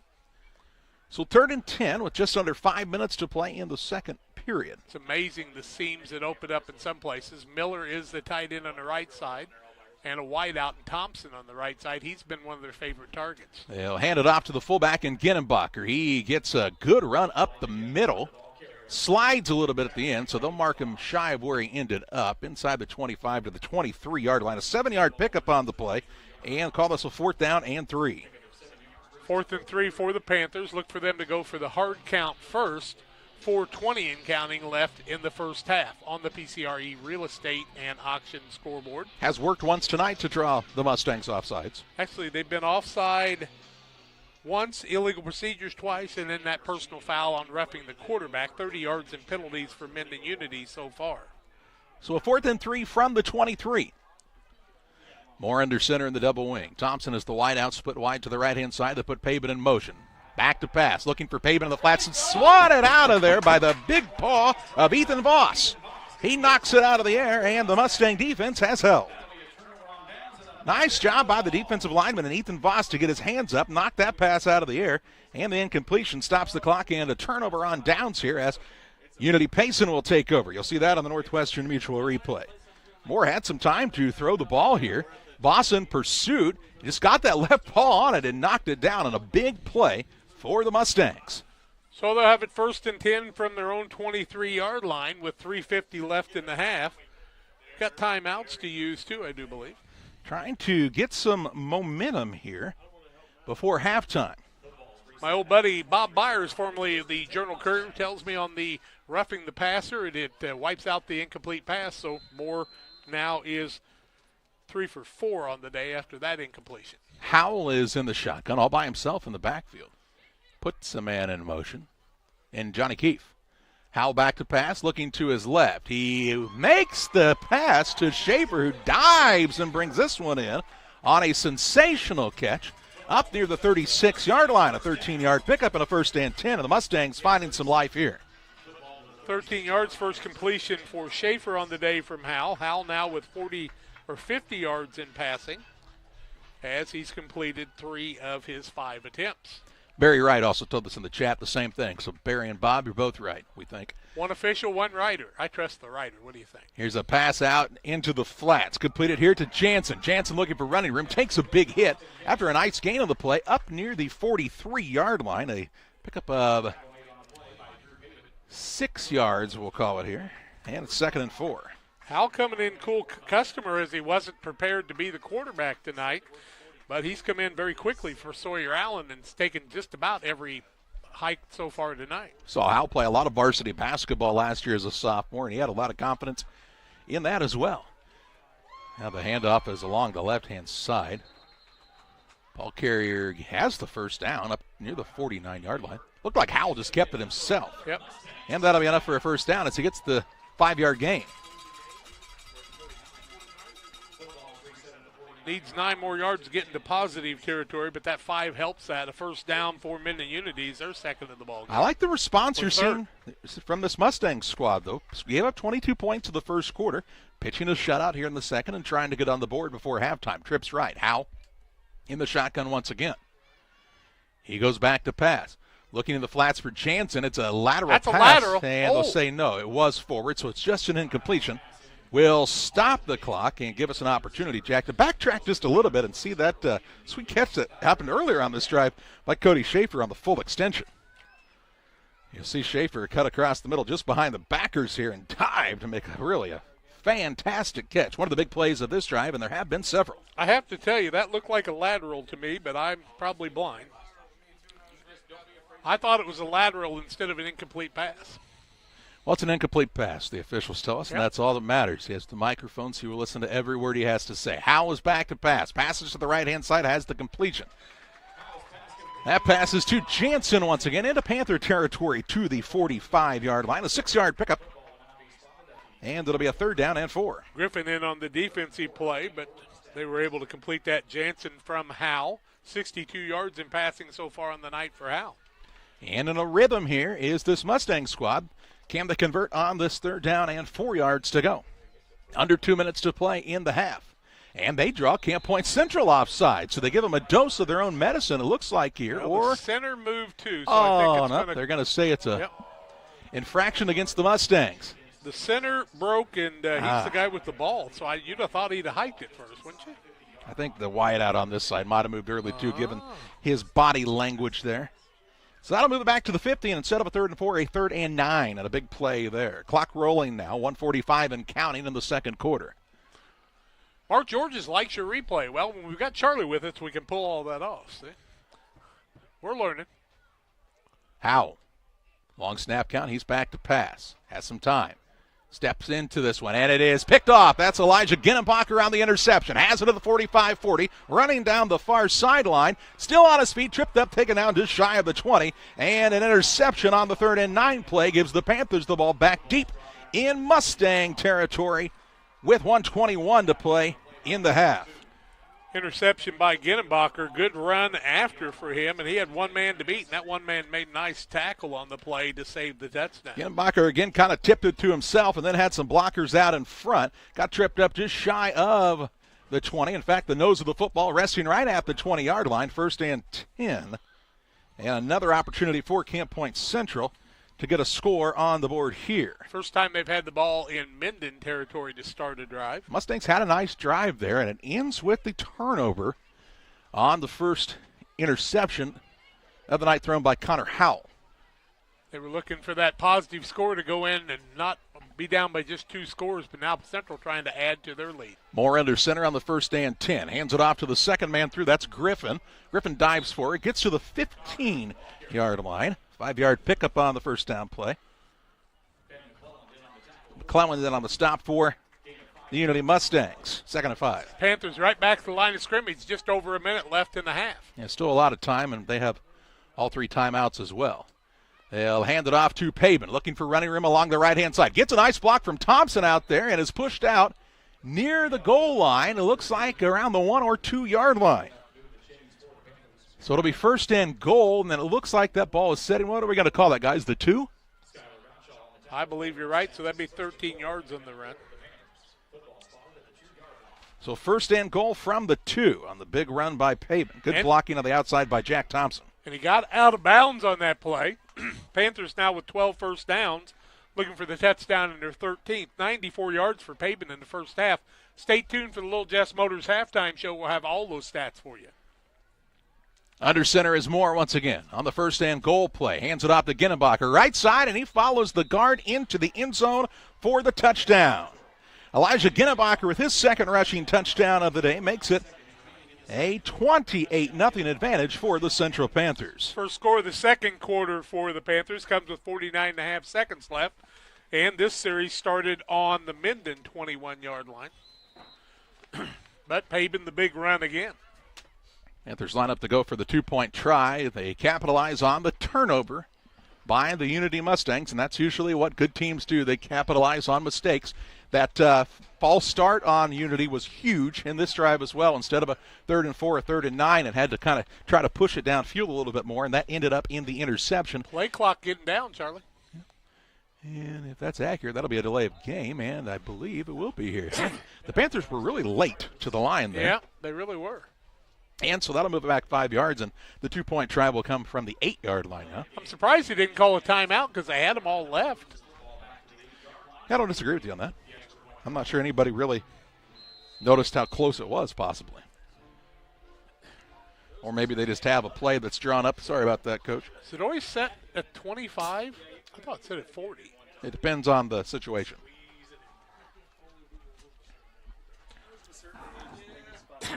It's actually both.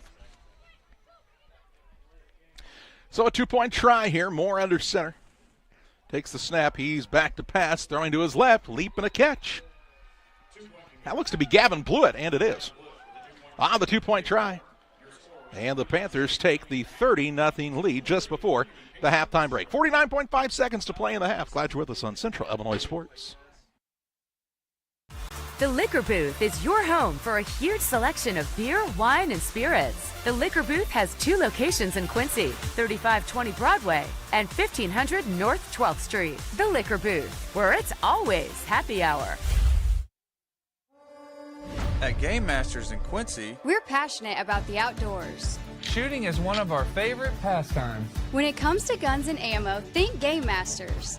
They have new guns, used guns, gun safes, and gun accessories. And be sure to head over to GameMastersOutdoors.com to check out our great selection. Clothing, fishing, hunting, gifts, and more. At Game Masters in Quincy, we're passionate about the outdoors. Panthers will kick off here one more time. 49.5 seconds left before the half. 30-0 Panthers. Mendon Unity, after that interception by Ginnenbacher, Panthers started at their own 21. Were able to go in on another big run by Payson. Payson build them up. Central also kicked off to start the game, correct? If I remember right. This would be their 4th kickoff.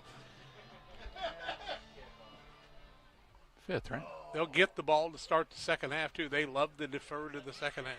Have they scored 4 times? 4 times. 5th kickoff. 5th kickoff. Rodriguez has a ready to roll here in the final 49 seconds of this first half. High kick, not extremely deep. Keefe is going to defer to Schaefer this time. Schaefer gets a big hole and is going to be taken down after a really nice return up to the 43-yard line. 1st and 10 for the Mustangs at their own 43. Schaefer shows you that he is dangerous if he can get out in the open. He just hasn't had too many opportunities tonight to do so. Call it the 44, Jack, is where they're going to mark the ball here. They do have all 3 timeouts, and the way the passing game was going the last time around, this is not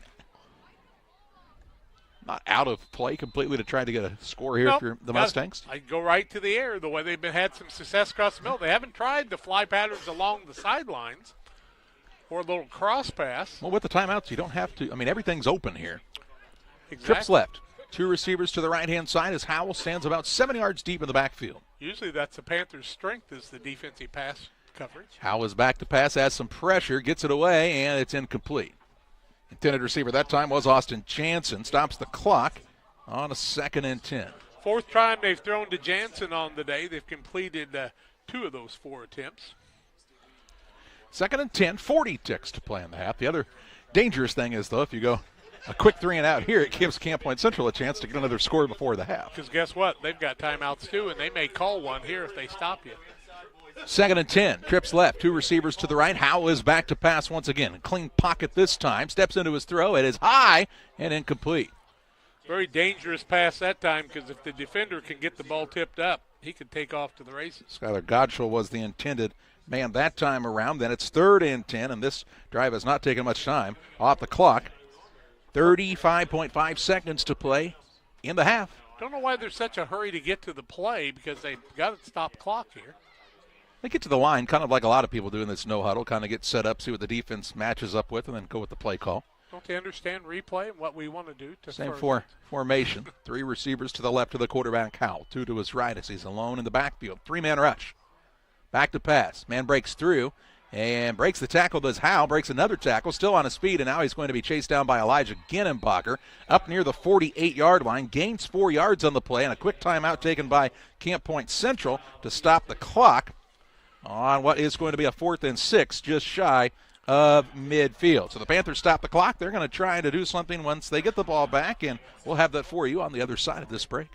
As a new hunting season begins, we observe a species most rare, the hunter incompetus. The hunting ritual begins. Already he stakes his claim by bringing a duck call to a deer hunt. Disaster strikes. A devastating blow to a long-suffering species. There may be no helping the hunter incompetus, but for everyone else, no other place has it all like Farm and Home Supply. The Farm Stand, located at 405 East Park Street in Camp Point, Illinois, is the place to go when you're looking for a fresh, homemade meal. Open Wednesday through Saturday from 7 a.m. to 2 p.m., the Farm Stand has a full breakfast and lunch menu. Enjoy breakfast favorites such as biscuits and gravy, pancakes, French toast, and the loaded breakfast burrito. For lunch, check out the great selection of sandwiches, salads, paninis, and more. You'll never leave hungry when you visit the Farm Stand in Camp Point. 25.9 seconds left in the first half. Panthers lead at 30-0. A 4th and 10 still in Mendon territory. Mendon's going to go for it here. I thought they would. I don't know about this one. 4th and about 6 from the 48-yard line. Howell in the shotgun. Trips right. He is back to pass. Throws to his left and has the catch. Looks to be near the sticks. Should be enough for a first down. That'll be a first down. To the 46-yard line. That is Gottschall on the catch. And a pickup on the play up 6 yards, just what he needed, and to the Panther 46-yard line for a fresh set of downs at a 1st and 10. Never doubt the old guy, you know. Yeah. Yeah, if that had been a pick 6, we would have told you how wrong you were. Mustangs take the timeout now. That's a pretty safe pass, though, actually. It was. Bowlers Universe, by the way. A great place for you to spend your time. They're located in West Pittsfield, open Monday through Thursday, 11 a.m. to 10 p.m. Fridays until midnight, Saturdays 4 to midnight. Try their great menu selection. Barbecue chicken pizza. Yeah, they've got great specialty pizzas as well, and a wide selection of craft beers. Come out and enjoy the fun at Bowlers Universe in Pittsfield. Furley strawberry. Yum, Timeout was taken by the Mustangs. They have 2 remaining with 21.9 seconds to play in the half.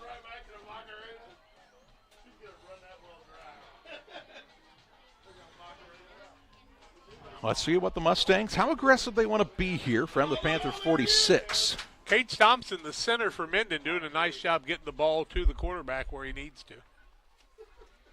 Boy, Hal's deep now, isn't he? He's always about 7 yards deep when he takes the snap, and he moves up again. Stands alone in the backfield. He is back to pass is Howell. Looking to his right, pump fakes, now is hit in the backfield. Breaks that tackle, though. Stays on his feet, eyes downfield, throws, and it's incomplete. He was tough to bring down. He is a fairly stout young man, is Howell. That's the kind that the defensive backs can break down once that quarterback is able to get away from that first paw. Looked like Caden Niekamp was one of the guys in there that got in very quickly. 14 seconds as the clock stops, 14.3 to be exact, on this second down now from the 46-yard line. Notice how those 3 defensive linemen switch positions a lot. Just trying to find that gap that they can get in there. Howell with a back standing to his right now, trips right. Single receiver to the left-hand side, trying to add a little more protection possibly here. Back to pass, heaves it deep down the right side, has a man back, and it is caught. Caught by Johnny Keefe. Inside the 25 to the 24-yard line, a pickup on the play up 22 yards, and a 1st and 10, and a chance for the Mustangs as they call the quick timeout with 8.3 seconds to play in this first half. 5th first down of the ball game, 90 yards passing for Howell in the first half. Let's take a look at that on the Northwestern Mutual replay. Howell again had a pretty nice pocket here. Good job by the guys up front. Steps up, and Keefe got between the defenders in the zone defense by Camp Point Central and brings in another big catch. 1st and 10 with 8 seconds left. A chance for possibly 2 plays here. Mendon still has 1 timeout. They do. So you don't have to throw the ball into the end zone, but you got to think about 6 here because you can make this 30-0 game a 30-8 game and a little bit more manageable. Gives you something to talk about at halftime on how you can get back into this one. Yeah, just some positive momentum even. One thing about Mendon, they have not quit no matter what. I like their play and how they've stayed aggressive and tried to be very positive on the offensive side too. Ball will be at the 23-yard line of Camp Point Central on this first down play. 8.3 seconds to play in the half. Trips left, single man to the right-hand side. Howell gets a bad snap, picks it up off the ground, looking deep to the end zone, leaps, and it is intercepted again. I think that's Ginenbacher once again with the pick. As the time expires off the clock, those look like those yellow gloves again, didn't it, Jack? It did. Of Elijah Ginenbacher, and he ends the half with his second interception of the night. As we take you to the Little Jess Motors halftime show, Camp Point Central imposing their will in the first half, and another takeaway as the halftime clock ticks down. Elijah Ginenbacher with the INT, and as we head to halftime, it's Camp Point Central 30, Unity Payson nothing. Here at Little Jess, we value hard work, dedication, integrity, and leadership. We have a respect for heritage and tradition and believe in the pursuit of building legacies, breaking records, and putting forth award-winning results. That's why supporting schools and local teams is one of our favorite and most exciting parts of our business. For over 7 decades, we strive daily to use those same values as a foundation to meet our community's automotive needs and support our future generations. Little Jess Motors, serving our community since 1969. Rock and roll weekend.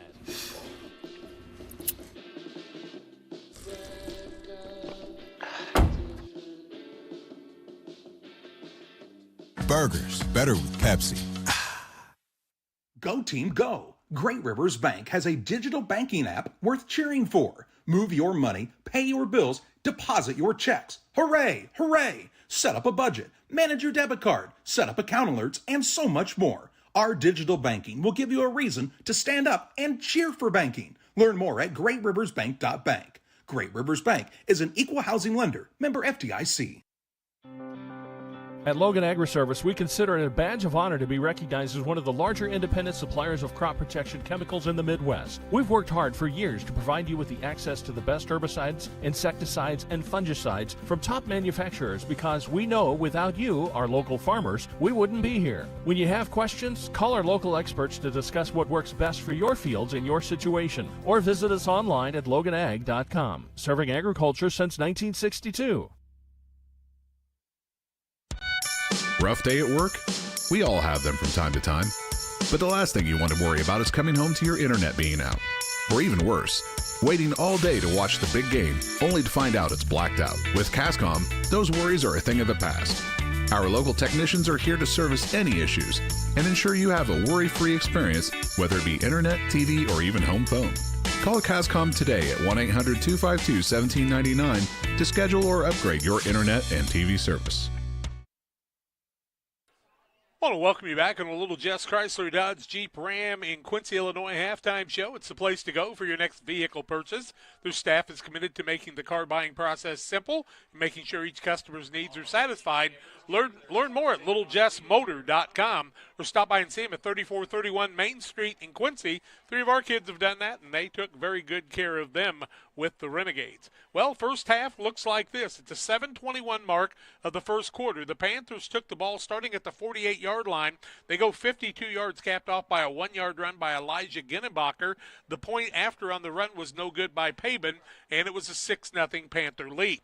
Then the Panthers would get the ball at the 48-yard line. This time they'd have a 5-yard illegal procedure penalty. Payson would go 53 yards on the touchdown at the 4:19 mark.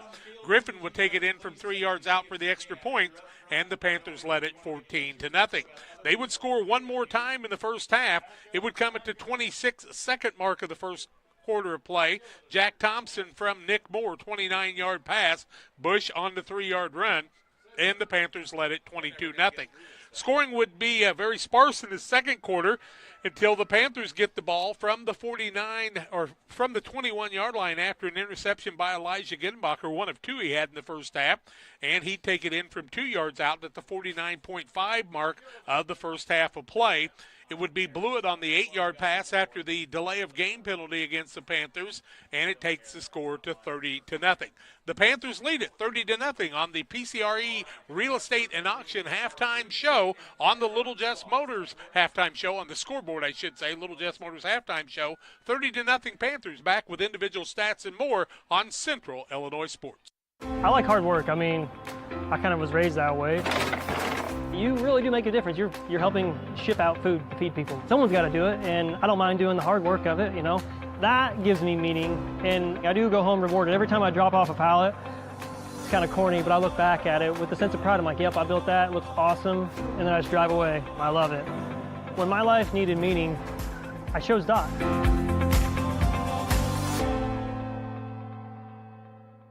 We do a procedure called a transcatheter aortic valve replacement, and we call it TAVR.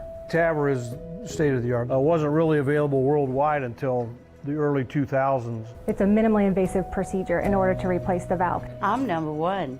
I was number 100. Years ago, they would have to do open heart surgery, and now they don't. Had I not had it done, I would not be here today. I feel like I'm living on a bonus of blessings. Since 1921, Farmers State Bank of Camp Point has been a vital part of our community's history. We are proud of our growth, our community leadership, and our success, which is only possible because of all those who shared this journey with us. We are grateful to the generations of loyal customers, families, businesses, employees, officers, and directors who have shaped not only our story, but our entire communities. Thank you. We look forward to serving you and your future generations for the next 100 years. Farmers State Bank and Camp Point. Together, we are a strong, united community. For nearly 40 years, the Niebuhr Funeral Home has been serving our area with professionalism and compassion. This is our business, our hometown. You can be assured we take great personal pride in serving your family in your time of loss. We're locally owned. We're your friends and neighbors. We care about you and your family. Niebuhr Funeral Home, with locations in Pittsfield and Barry, serving our community with compassion and respect. Jersey's World! Jersey's World! Party time! Excellent! Party on, James! Party on, Todd! Jersey's Bar and Grill in Camp Point, where you can find the best burgers, sandwiches, and steaks, all locally sourced from GJY Beef Company. We love beer! We love beer! Ice cold draft beer. Enjoy one of our many craft selections on the patio. All at Jersey's Bar and Grill, 109 East Jefferson, Camp Point, Illinois. Little Jess Motors halftime show. Jack and Charlie Hull bringing it to you tonight, and we are glad you're with us. Panthers lead at 30-0 on the PCRE Real Estate and Auction scoreboard on the Little Jess Motors halftime show. As we look at some individual and team stats in the first half, Mendon Unity 7 of 16 passing, 2 interceptions on the night, both by Elijah Ginnenbacher. Howell, the quarterback, as Sawyer Allen was not able to take but one or two snaps in the night. But Howell's come in and done a nice job. Thrown for 90 yards in the first half. The rushing's been a little sparse. There are 10 rushes, a -3 yards, so a total of 87 yards on the offensive side. Rushing on the night, Jansen has 2 carries for 5 positive yards, a -5 for Howell on the night and 6 carries, and a -3 for Cody Schaefer in the first half. Receiving 6 yards for Godshaw as he's caught 1 pass and 3 attempts to him. Ben McClellan's pulled 1 down for 7 yards in 2 attempts. Cody Schaefer, 13 yards on the night and 1 reception. 52 yards for Johnny Keefe on the night and 2 receptions. And 12 yards for Austin Jansen in the first half for their total of 90 yards of passing. 2 interceptions, as I said in the first half, both by Elijah Ginnenbacher. On the Panthers offense, 249 total yards, 26 carries, 166 on the ground, 4 or 5 passing, 83 yards, no interceptions, no fumbles on the night. Drew Payson, 94 yards and 6 carries, 6 yards for Nate Peters on a single carry, 35 yards for Elijah Ginnenbacher and 10 carries on the night. Connor Griffin has 6 yards in 5 carries, 19 yards for Connor Bush in 4 carries on the night. Nick Moore is 4 or 5 passing on the evening for 83 total yards. Jack Thompson with a 29-yard catch. Gavin Blewett with 8 yards for that 2-point conversion.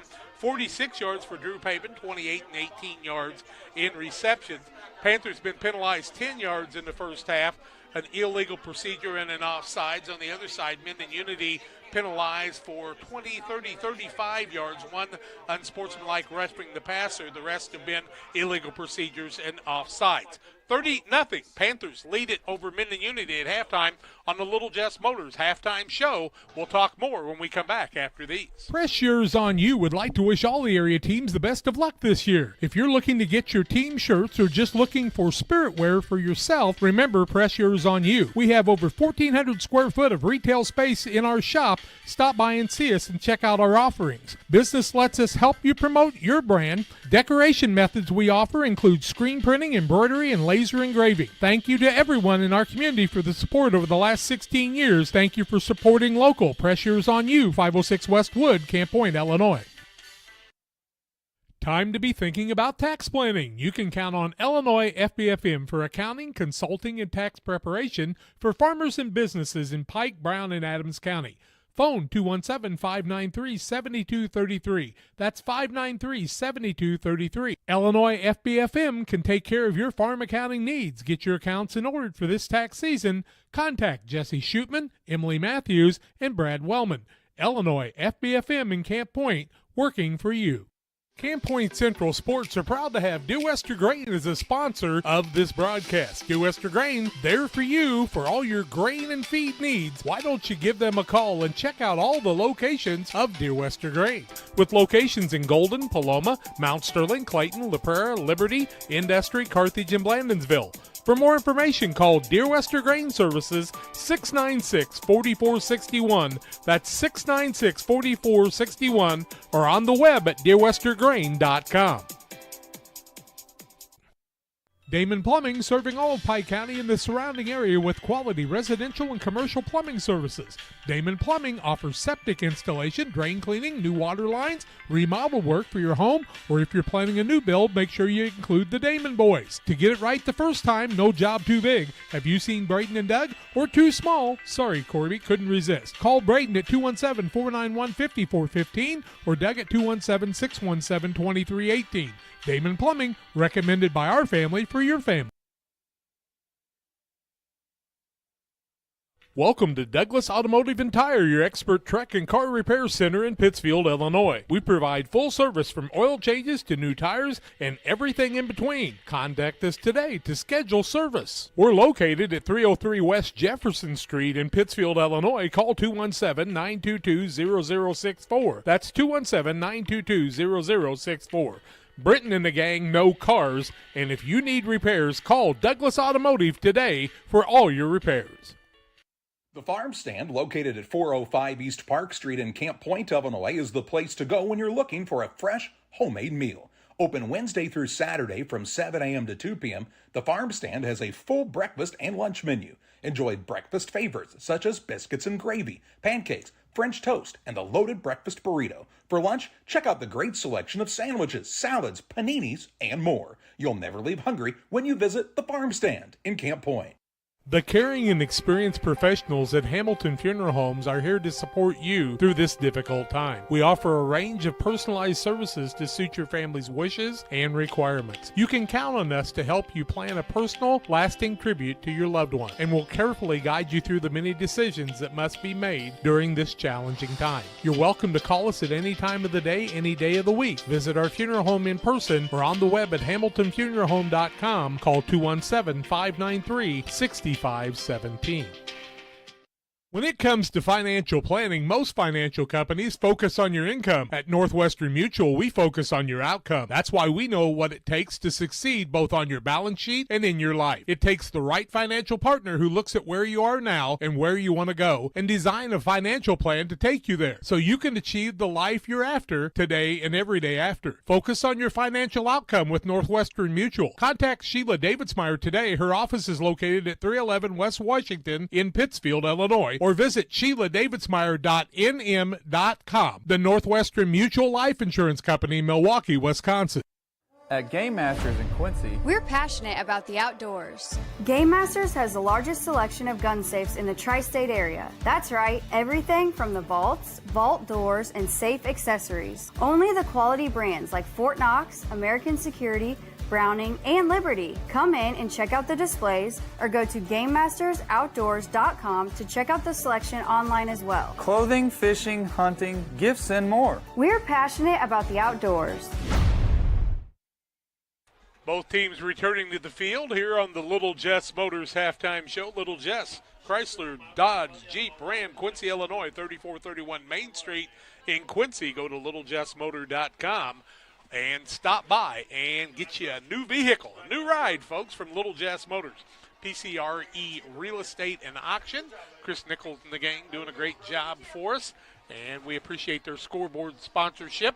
30-0 Panthers in the first half. And Charlie, what's kind of your thoughts of the first half of this one?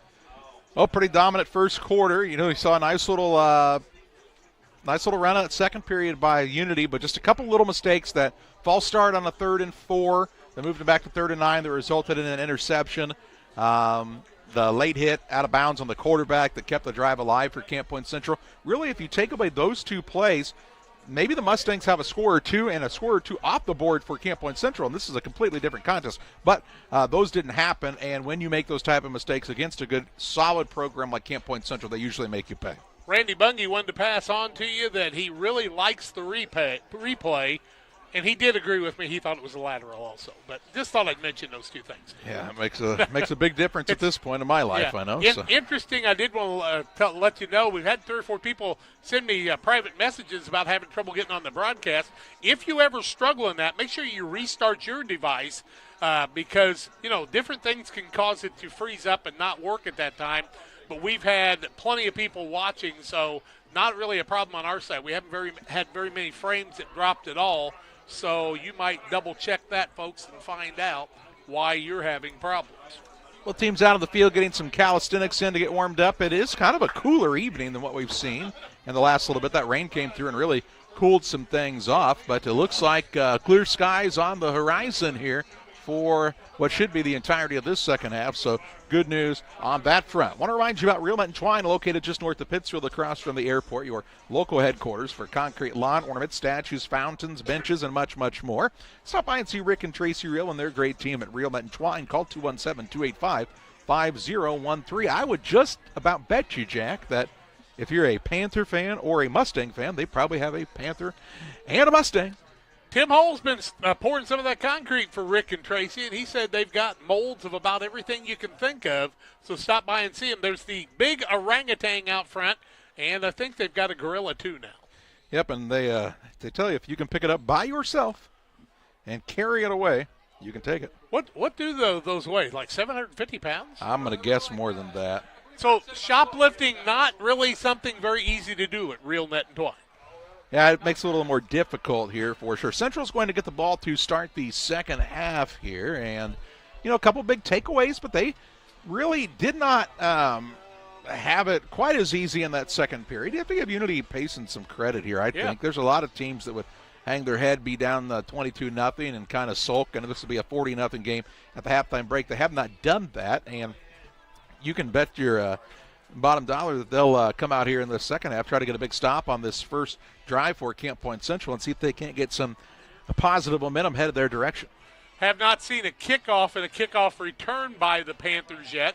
They've been pretty good on their runs, but have not really caught a punt to return it, let every one of those roll in. But, you know, on the kickoff, you're going to do that unless you kick it out of bounds.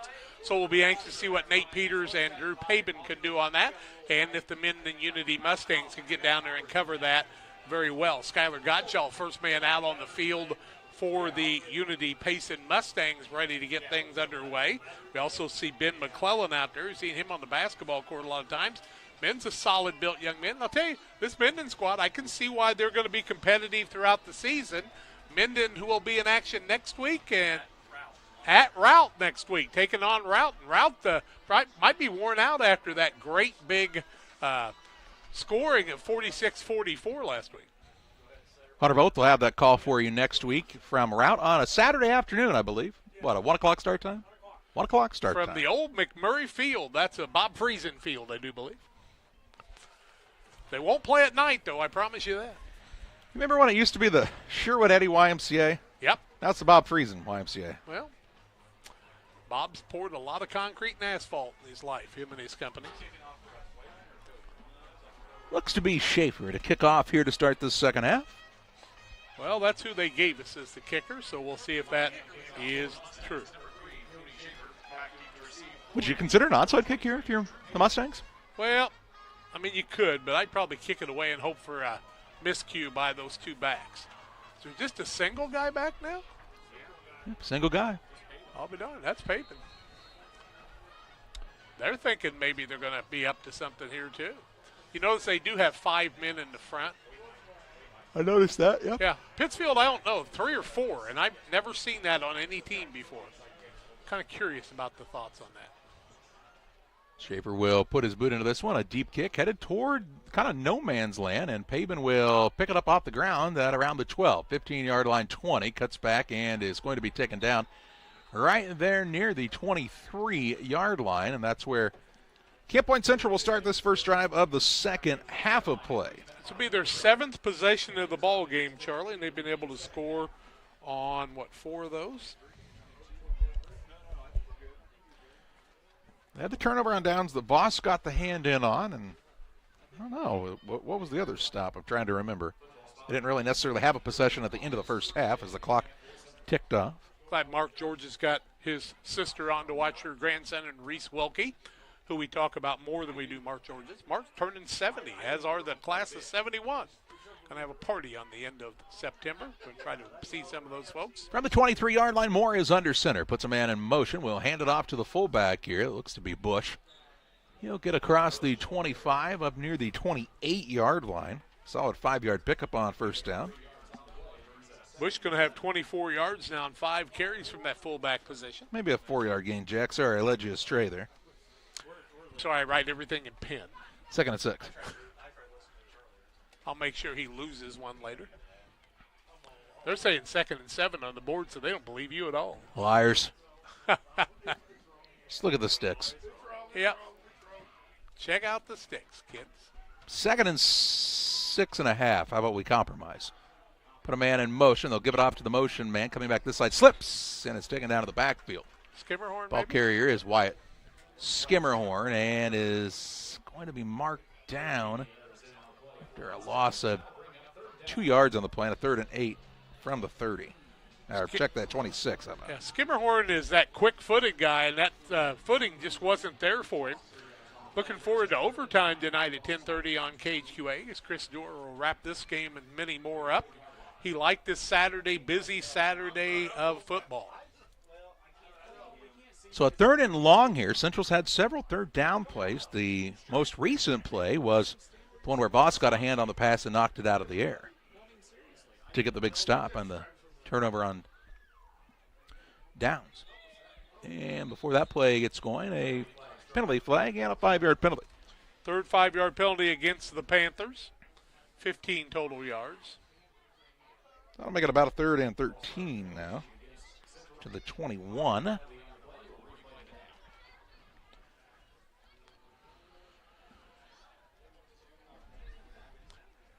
My buddy from Dayton, Ohio, asking who's on the camera tonight. John Hull, the number 1, but I'm not cutting down his mom. She's done a great job.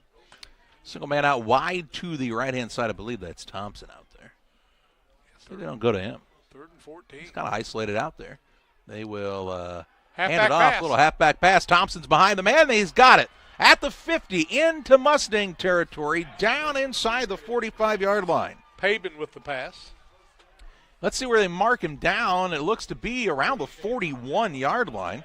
So a pickup of 29 and another 9. Call that a 38-yard pass on a 1st and 10. 67 yards for Thompson. Payson with his 2nd pass of the season, both completed this one for 38 yards and the 13th first down of the ball game for the Panthers. So a little trickery gets the Panthers into Mustang territory near the 41-yard line on this 1st and 10. Just under 9 minutes, 45 seconds to play in this 3rd quarter. Not quite as tricky this time. They'll hand it off to the 2nd man, Skimmerhorn once again.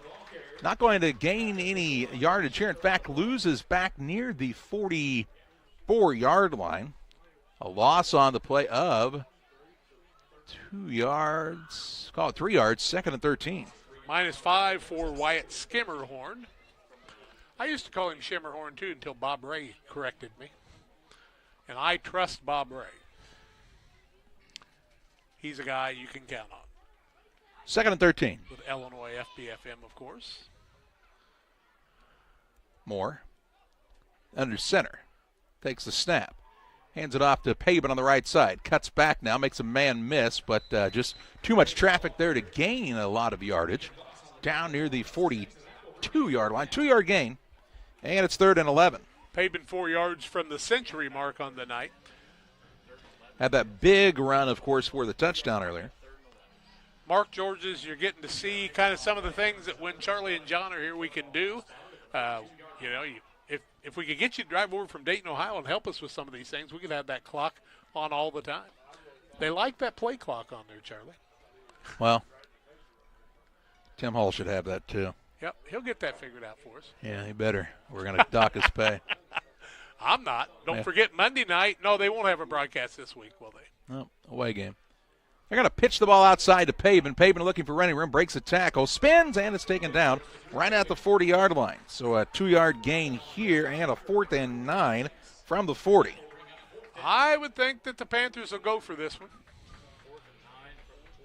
They went with a little trickery on the 3rd and long last time. Now a 4th and 9. Let's see what they might not. The Panthers decide to go with here.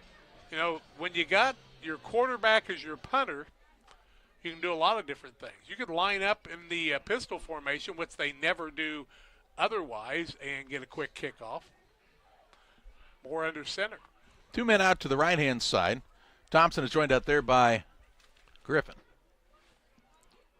Moore, plenty of time here, puts Payson in motion now left to right. He's back to pass. Rolling out to his right on the sprint, looking downfield, throws. It is caught, and that looks to be a first down. Right past the yard markers. That looks to be Connor Griffin, I believe. Just past the sticks. Needed 9, picked up 10, it appears, at the 30-yard line.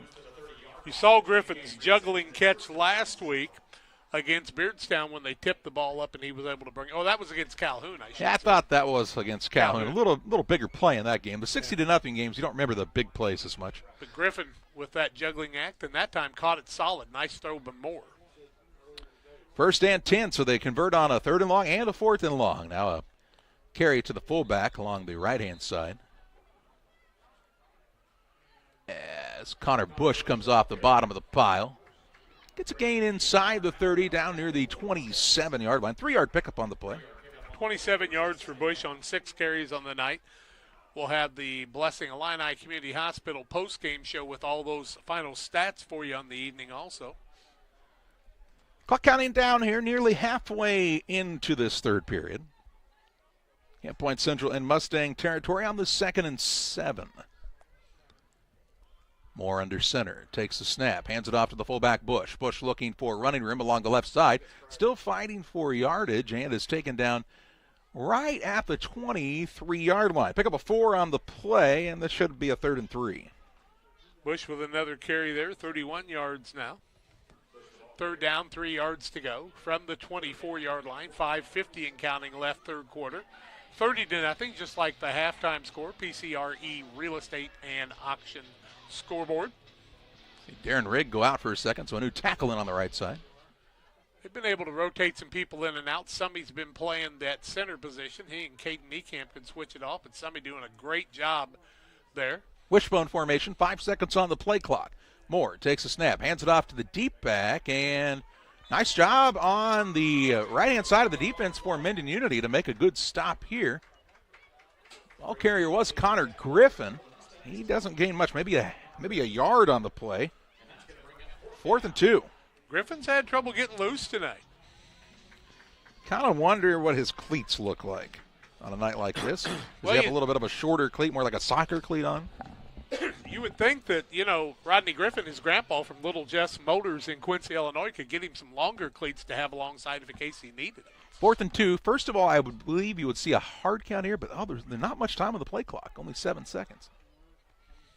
Takes a snap, hands it off along the right-hand side. Peters on the run. It is going to be close. Depends on the spot, and the referee says they do not have it. Needed 2.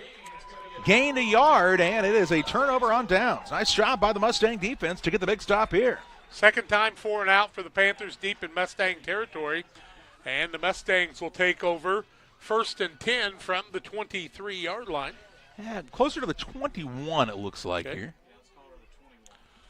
at the 4:40 mark of the third quarter of play. But, boy, the Panthers ate a lot of clock on that, didn't they? Yep, they've had the ball the entirety of this third quarter, but don't come away with points here. And a 1st and 10 for the Mustangs, and Connor Howell comes out of the shotgun.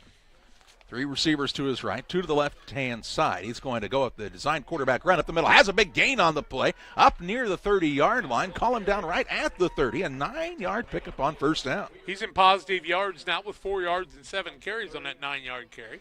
9-yard gain brings up a 2nd down and a yard to go. We did find out Sawyer Allen had a fingernail bent back and just about torn off, so he's not able to play tonight, and they're afraid maybe a broken finger. But just say a little prayer for him. Hopefully it's just the fingernail and a little pain, peroxide, and back in action next week. I don't know, that fingernail, you got to try to get pressure on your throws. Yikes, that would not feel good. Motion man, they'll fake to him. Now the ball is loose. Nobody knows where it's at. It's a scramble for the football, and it looks like the Panthers are going to have this. The Panthers have recovered the fumble. Coming out of the pile with it for Camp Point Central was Caden Niekamp. Who else? Caden Niekamp on the fumble recovery. Recovers it near the 17-yard line, and that's where Camp Point Central takes over from their opponent's 17 with 3 minutes, 58 seconds to play in the third. Niekamp all over the place, isn't he? What a fine football player. He and Elijah Ginnenbacher, just a sophomore and a junior combo there. Panthers have got a good solid 9-10 seniors on this squad, but each year they seem to reload, and it just goes to show you the great job Casey Monroe, Casey Ray, and Brad Dixon and the whole coaching staff do. First and 10 off here. The field. He's going to get a little breather. Moore under center. Puts Payson in motion. Now we'll return him to that wing-back position on the left-hand side. Still 10 seconds on the play clock. Bush, the fullback. As he's under the center again. Hands it off to Connor Bush, running right. Runs into the tackler here near the 12, it looks like. 5-yard pickup. Bush is solid back there, the junior. Boss on the stop for the Unity Mustangs. 2nd down and 5 yards to go. Tell you what, Wes Crook really pancaked the block over on that right side that time as he drove the man all the way back about 15 yards off the ball. Wes is the young man that was also the drum major last year. That is correct, still is. Telling you, one of the most impressive things I've ever seen. Played a half of football, directed the band, went back into halftime, came out and played football. Now the Connor Bush. Fullback Bush is kind of upended after a short gain on the play. Gets inside the 10, looks to be near the 8-yard line possibly here. Pick up a 4, and it's going to be a 3rd and 3. 3 minutes left, third quarter. 30-0 Panthers on the PCRE Real Estate and Auction scoreboard here on Central Illinois Sports. Hope you'll subscribe to the channel if you have not, and pick up all the action we'll have on Central Illinois Sports. Trying to get near that 5,000 subscriber mark. Hey, go ahead and hit that subscribe button. It doesn't cost you a thing. Handoff is up the middle. Looks to have enough the ball carrier here for the first down. That's Bush once again. That's a great run. He was stopped early and got that first down. Yeah, really put his foot onto the ground and changed directions. He gets it down to the 6. Gain of 3 yards on the play and a 1st and goal. 15th first down for the Panthers. Mendon Unity on the night has 5 first downs. From the 6-yard line on a 1st and goal. 2:19 and counting in the third. Moore under center for Camp Point Central. Puts Payson in motion. Hands it off on the right-hand side. New fullback into the game, and he is in for the touchdown. Zach Ware. Zach Ware wearing the number 9. Ware on the carry. And Jack, that you say could be Joseph Friday. Yep. Okay. Joseph Friday on the touchdown run. Wearing the number 2 tonight, a 6-yard touchdown run. And Camp Point Central takes a 36-0 lead. Well, it was Saturday, so I missed Friday. See, that's what happened. Let's see what you did there. Yeah. And I don't like it. You should have. It was pretty good for me. Stay out of my way. I'll try. 2:11 left third quarter, 36-0. Listen to what I say. Well, I know who your dad is, so you just straighten up. Read the 10 Commandments. You missed the Happy Gilmore. Care much of that. They'll hand it off again to Friday, and Friday is good to his word again. Gets the 2-point try and makes it a 38-0 lead for Camp Point Central. 2:11 to play in the third. Panthers on top, big here on Central Illinois Sports. Rewards checking, I'm not sure if there's a better checking account around. They have 3 requirements each month And if they meet those requirements, we will pay them the highest checking account interest rate that we have right now. At this time, it is a very generous 4.07 APY. As far as ID Secure goes, it gives you protection with credit monitoring, cell phone protection. Prevent identity theft at a reasonable cost. It's watching out for you. And every 90 days you get an update on it. So the peace of mind of that's very nice. Another rock and roll weekend.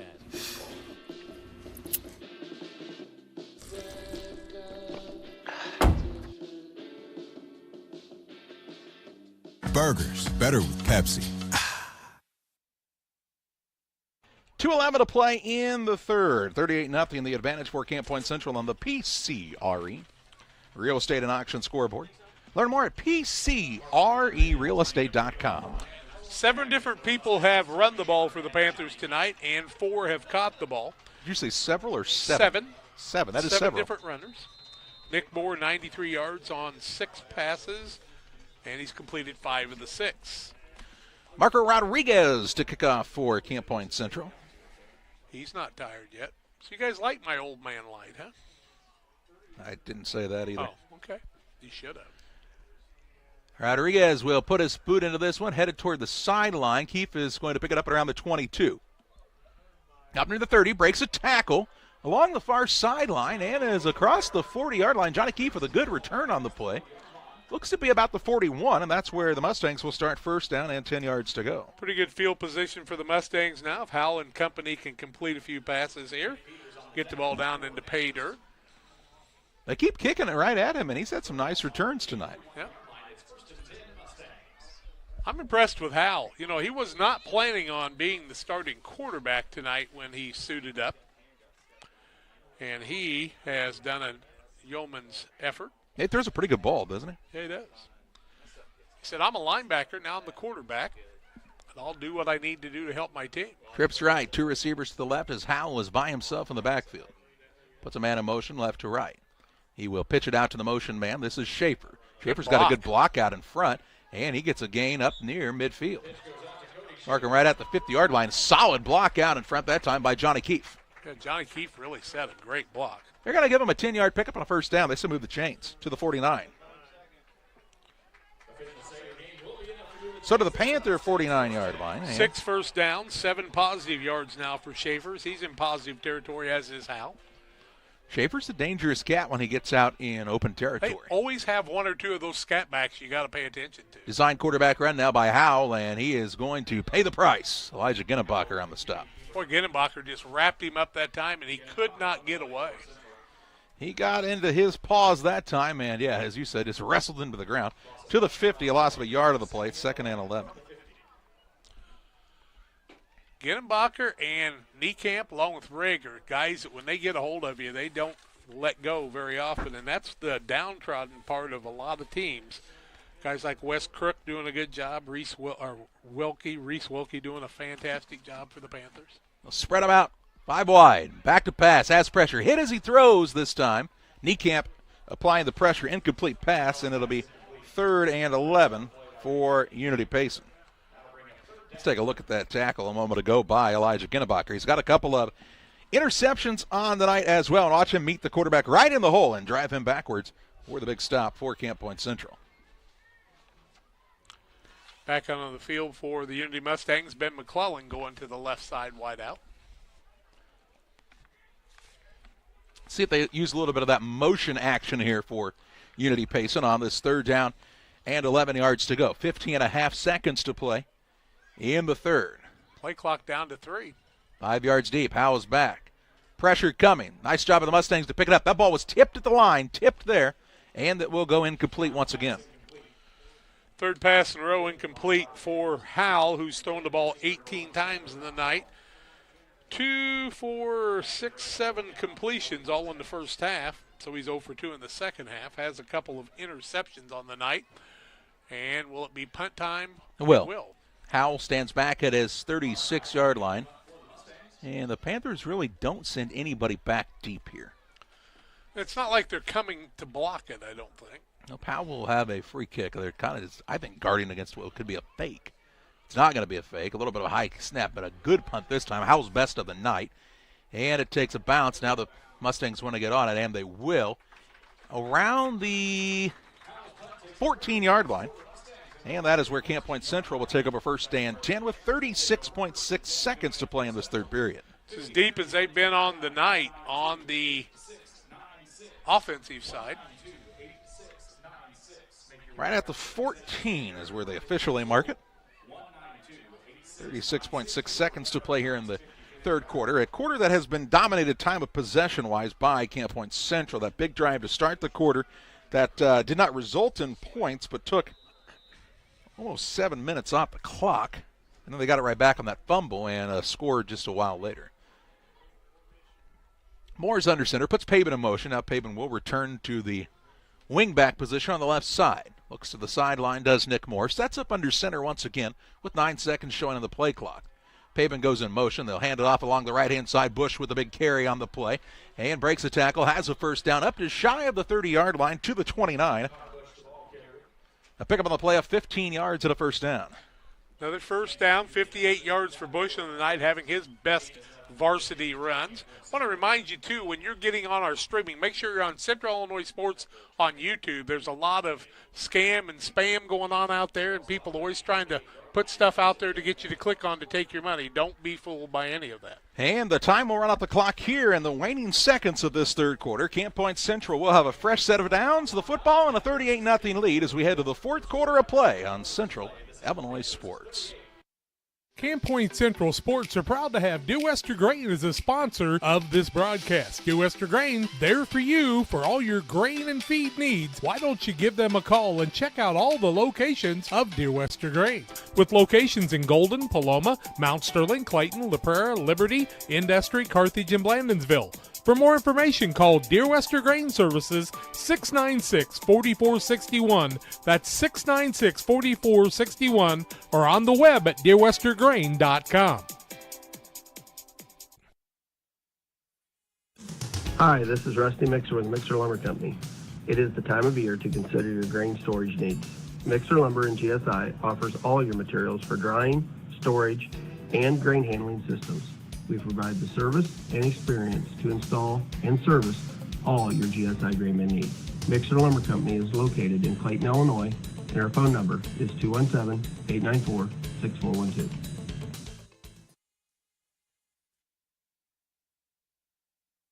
Ready to start the fourth and final quarter of play. Camp Point Central with a first and 10. Ball resting right at their own 30-yard line, they'll call it here. John Hall manning the camera tonight, and he was getting wet earlier, but he's doing much better now. A little drier out there at the moment, and we're thankful for that. Moore is under center in the double wing. He takes the snap. He'll hand it off to the second back along the left-hand side. Slung forward, it looks to be Connor Griffin possibly, but let's wait and confirm as he gets up off the pile. And it is Griffin to the 39-yard line. Jaden Summey following that lead block there. 9-yard pickup on the play, 2nd and 1. Griffin 16 yards, 7 carries tonight, doing a nice job being the fake man a lot of times tonight. But Summey really putting out a good block about 8 yards down the field from the center position. Griffin's role has really changed a bit this year. Was that fullback a majority of the time a season ago? Yeah, he and Riley both doing a nice job last year for him. Whew. Fullbacks are important on this squad. They'll put a man in motion and skimmer. Watch this if he can get loose. He'll try to get outside, retreats to try to turn the corner, and gets back to the line of scrimmage, it looks like. No gain, no loss, and it's 3rd and short. No play out there. Good job by the linebackers and the defensive end for the Mendon Unity Mustangs. People like Connor Howell and Hunter Brenniger, and the ends in Cage Thompson and Ethan Vose covering that up very well, along with Sawyer Allen usually. I don't know who's playing that linebacker spot in place of him tonight. Looks like at 33. I can't get that young man to turn and look at me enough. Levi Kaltenbach to be a freshman, so maybe not. I don't know. It sure looks like a 33 from this angle. Possibly could. You know, these military uniforms are undefeated up till tonight. And off will go to the fullback in Connor Bush. He'll have enough for the first down. Up to the 43-yard line. Pick up on the play of 4 yards. 62 yards for him, 12 carries, 17th first down for the Panthers. Very solid play. Fourth quarter action, just above 10 minutes left. 38-0 Panthers, PCRE Real Estate in Auction. Hit that subscribe button and tell your friends to do the same. First down, 10 yards to go for Central. This shy of midfield from the 43. Handed off to the second back now, running up the middle and breaking away. Is that Skimmerhorn? Nope, Griffin. It's Griffin. Griffin with his biggest run of the night. Down to the 38-yard line of Unity Payson. A pickup on the play of 19 yards and a first down. Doubled his yardage, 35 yards on the night now. Another first down, the 18th, and Griffin had a head of steam. I tell you, short burst there. He was almost stopped at the line and then really broke away from that. And from that fullback position, we were used to seeing that. Now from the wing position, he got a little head of steam. Jack Thompson splits wide to the left-hand side for the Panthers. Man in motion. They'll hand off to the second back on the right-hand side. This is Peters. And he finishes the run well. It looks like he has enough for the first down, and he does. Looks to be near the 25-yard line. 13-yard pickup. 20 yards, Nate Peters, who got the start early in the season before Elijah Ginnebacher pulled it in. Timeout on the field. We'll take it to 38-0. Panthers with the lead. 9:14 left in the contest. Back after these. Jersey's World! Jersey's World! Party time! Excellent! Party on, James! Party on, Todd! Jersey's Bar and Grill in Camp Point, where you can find the best burgers, sandwiches, and steaks, all locally sourced from GJY Beef Company. We love beer! We love beer!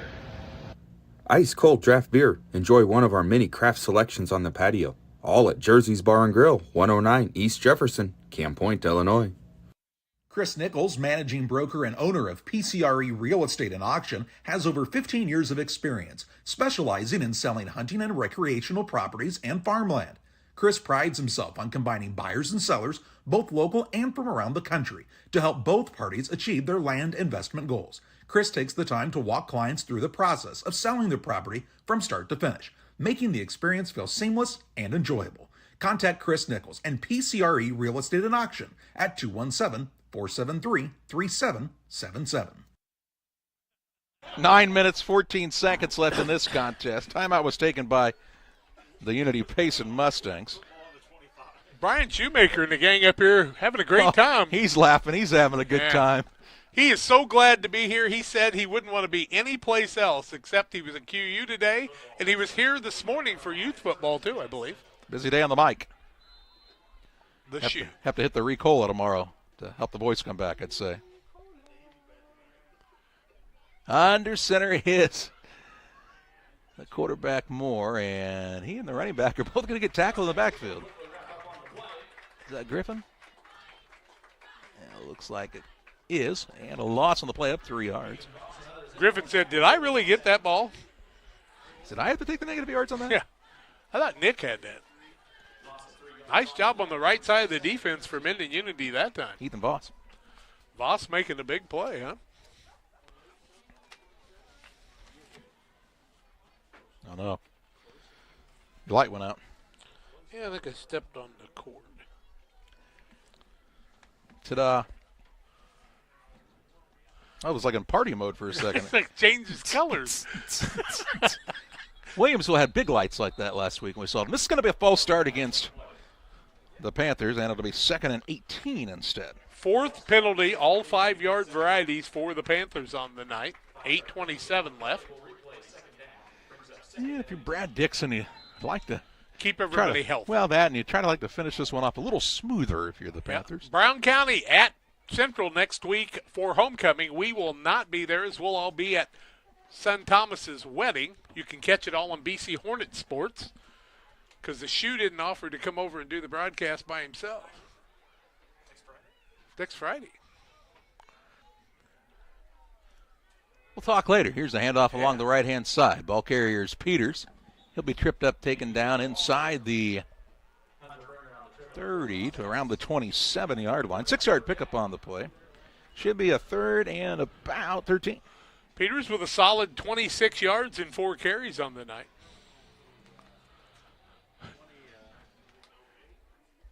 Got to get Shoe some help, though, because everybody else is going to the wedding. Yeah. I don't think Kathy will run the camera that night.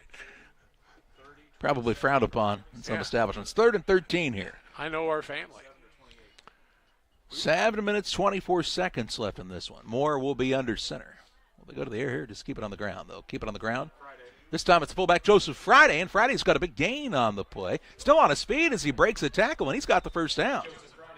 Joe Friday reporting for duty, and a big first down for Camp Point Central near the, what is it, about the 13-yard line it looks like?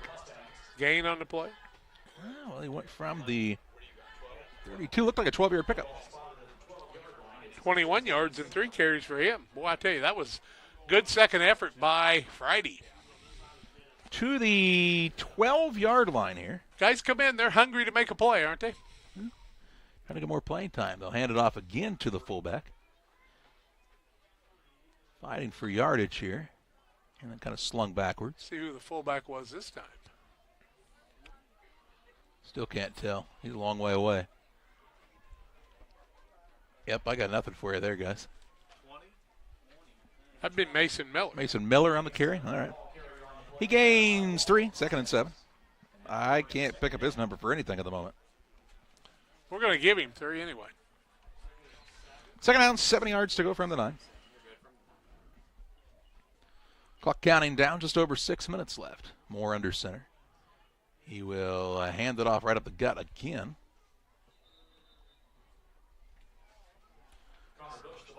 Bush carries this time. And is near the 5-yard line. 6, it looks like. I do believe. So that's a 3-yard pickup if he's at the 6. And it should be the 3rd down and about 4. Looking at the official on this sideline where he's standing is what I was Yeah, I can't see him. There's a post in my way. Trust me. A barrier for the window. Yeah. Yeah. Real solid wood, though. Made of wood real sturdy. We found that out this afternoon with the gale force winds. It stayed up. 3rd and 4. I was surprised. They will hand it off on the right-hand side. Fullback again is Connor Bush. Good job by the defense. He is near the first down marker, and they'll say just shy of that. It's 4th and 4th yard. And a yard. So give him a couple. Yep, 3-yard pickup, 4th and a yard to go here. 68 yards, 14 carries for Bush on the night. Reserve role, but he's had the bulk of the carrying. Gennebacher carried the ball the first 10 carries. Central has had the ball the entirety of this quarter, have they not? Nope, they gave it up one time, didn't they? I thought they got it with 36.6 seconds to play in the 3rd. They've had the bulk of the second half. You are correct. Yeah, barely have chewed up a lot of clock. With 36 seconds left in the last quarter, they did. Yep. 4th and a yard. They'll hand it off along the left-hand side. Friday stays on his feet and goes for the score. Joseph Friday with the touchdown run. His second of the night, 4 yards. And this will make it a 44-0 advantage for Camp Point Central on the PCRE scoreboard. 4th quarter score comes at the 4:40 mark. Started at the end of the 3rd quarter, as Charlie told you, with 36 seconds left. They got the ball on the 41-yard line. So they carried the ball 59 yards. Pay dirt by Joe Friday, second time tonight, makes it 44-0, and they'll go for the 2-point conversion. Another rivalry game next week against Brown County. Hornets got their first win of the season last night to move to 1-3. Well, they had it back with about 150 yards last night. Under center is Moore. Hands it off to Friday. Friday tries to get in for the 2-point try, and they will say he is short. No good. But he was in when it counted for the touchdown, as Joseph Friday gets his second score of the night. 4 minutes, 40 seconds to play in this contest. We'll have a running clock as Camp Point Central on top big over Mendon Unity on Central Illinois Sports. There's a road that makes all the difference between the good and the great. A road less traveled for the few who can handle the grind. One of hard work, dedication, integrity, and leadership, with a respect for heritage and tradition and a willingness to adapt. At Little Jess, we travel that road every day because we believe in that difference. And we dare our competition to try and keep up. Little Jess, serving the tri-state area since 1969.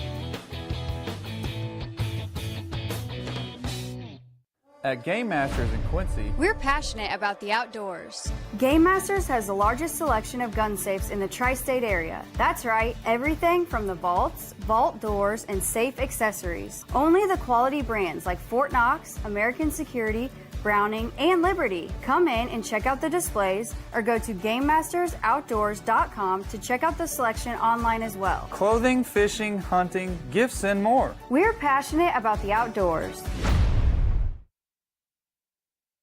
4 minutes, 40 seconds left in this contest. It is a 44-0 lead for Camp Point Central.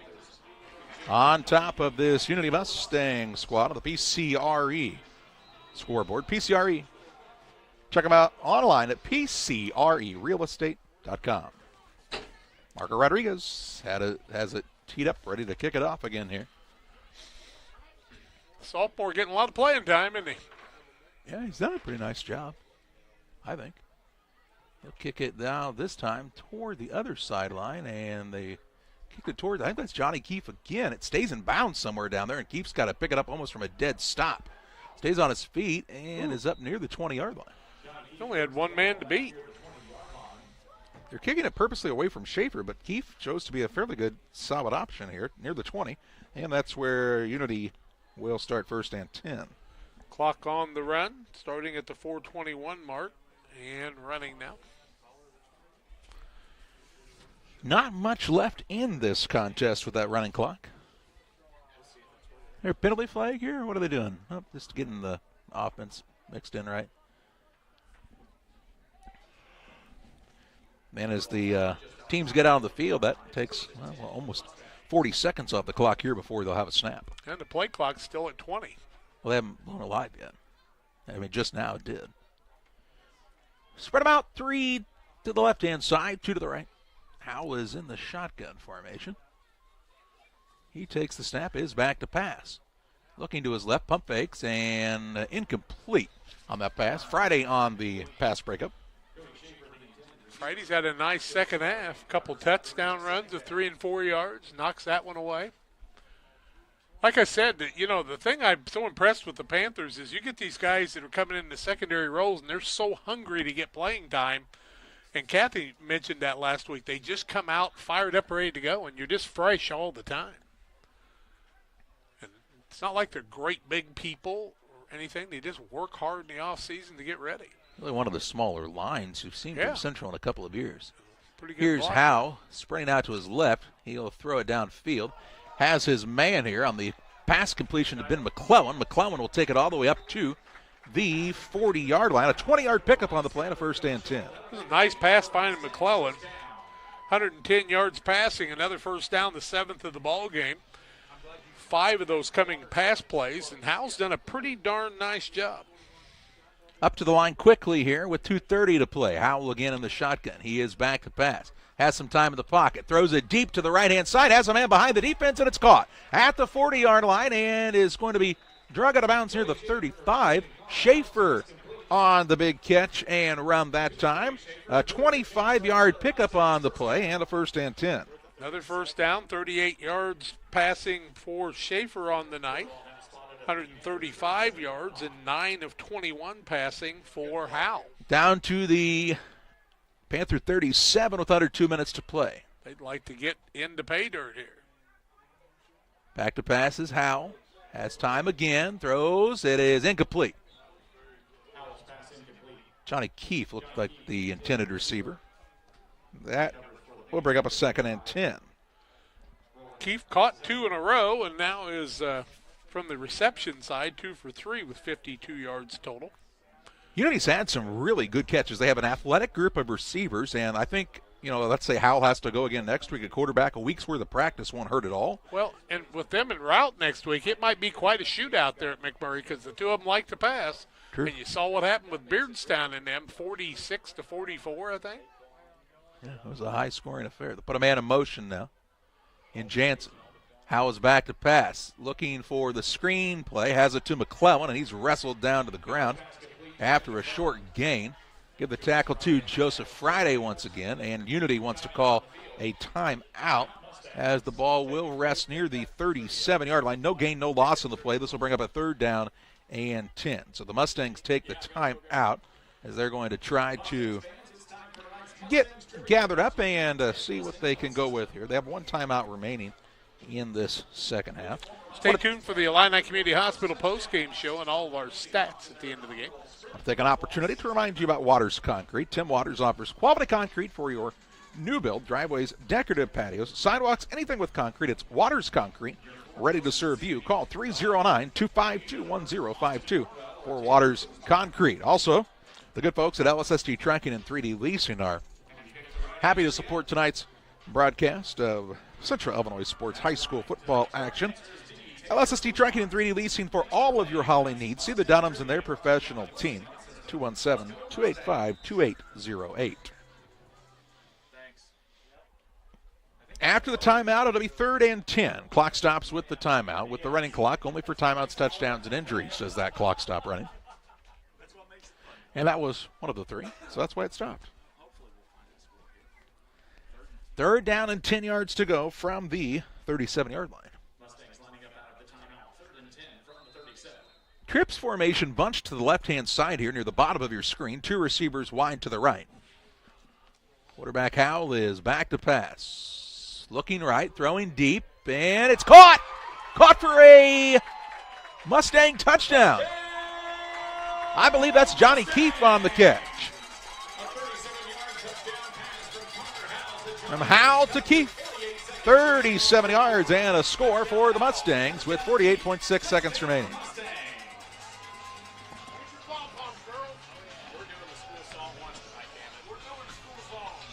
Mustangs will line up to go for 2, it appears.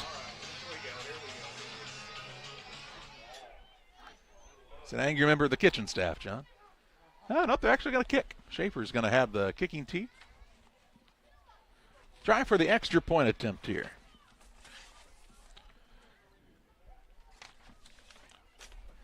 The hold it's down, the kick is up, and it looks to be wide right and short, no good. But the Unity Payson Mustangs get on the board on a terrific connection from Connor Howell. Finds Johnny Keefe, hits him in stride for the score to make it a 44-6 contest. We're back with the final 48 seconds of this game on Central Illinois Sports.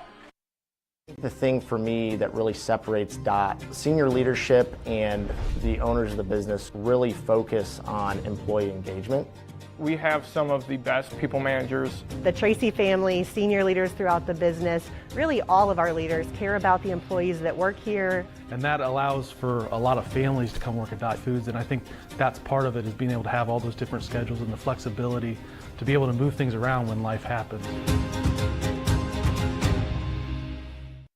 Hey, West Central Illinois, are you looking for a great deal on a vehicle? Well, at Westtown Ford, we have a lot full of vehicles. Cars, trucks, vans, SUVs. We've got them all, and a lot of them at Westtown Ford in Jacksonville.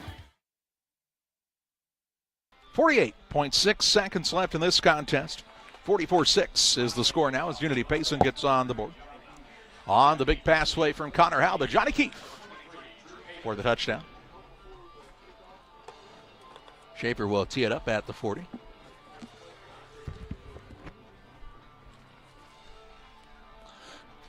One kickoff return and knee, and this one will be over. Yeah, I don't believe you would see an onside kick Well, here. you hope not. You know, just go out in a blaze of glory, you know. Yeah, I don't think anybody's expecting that here. Payson looks to be the deep man.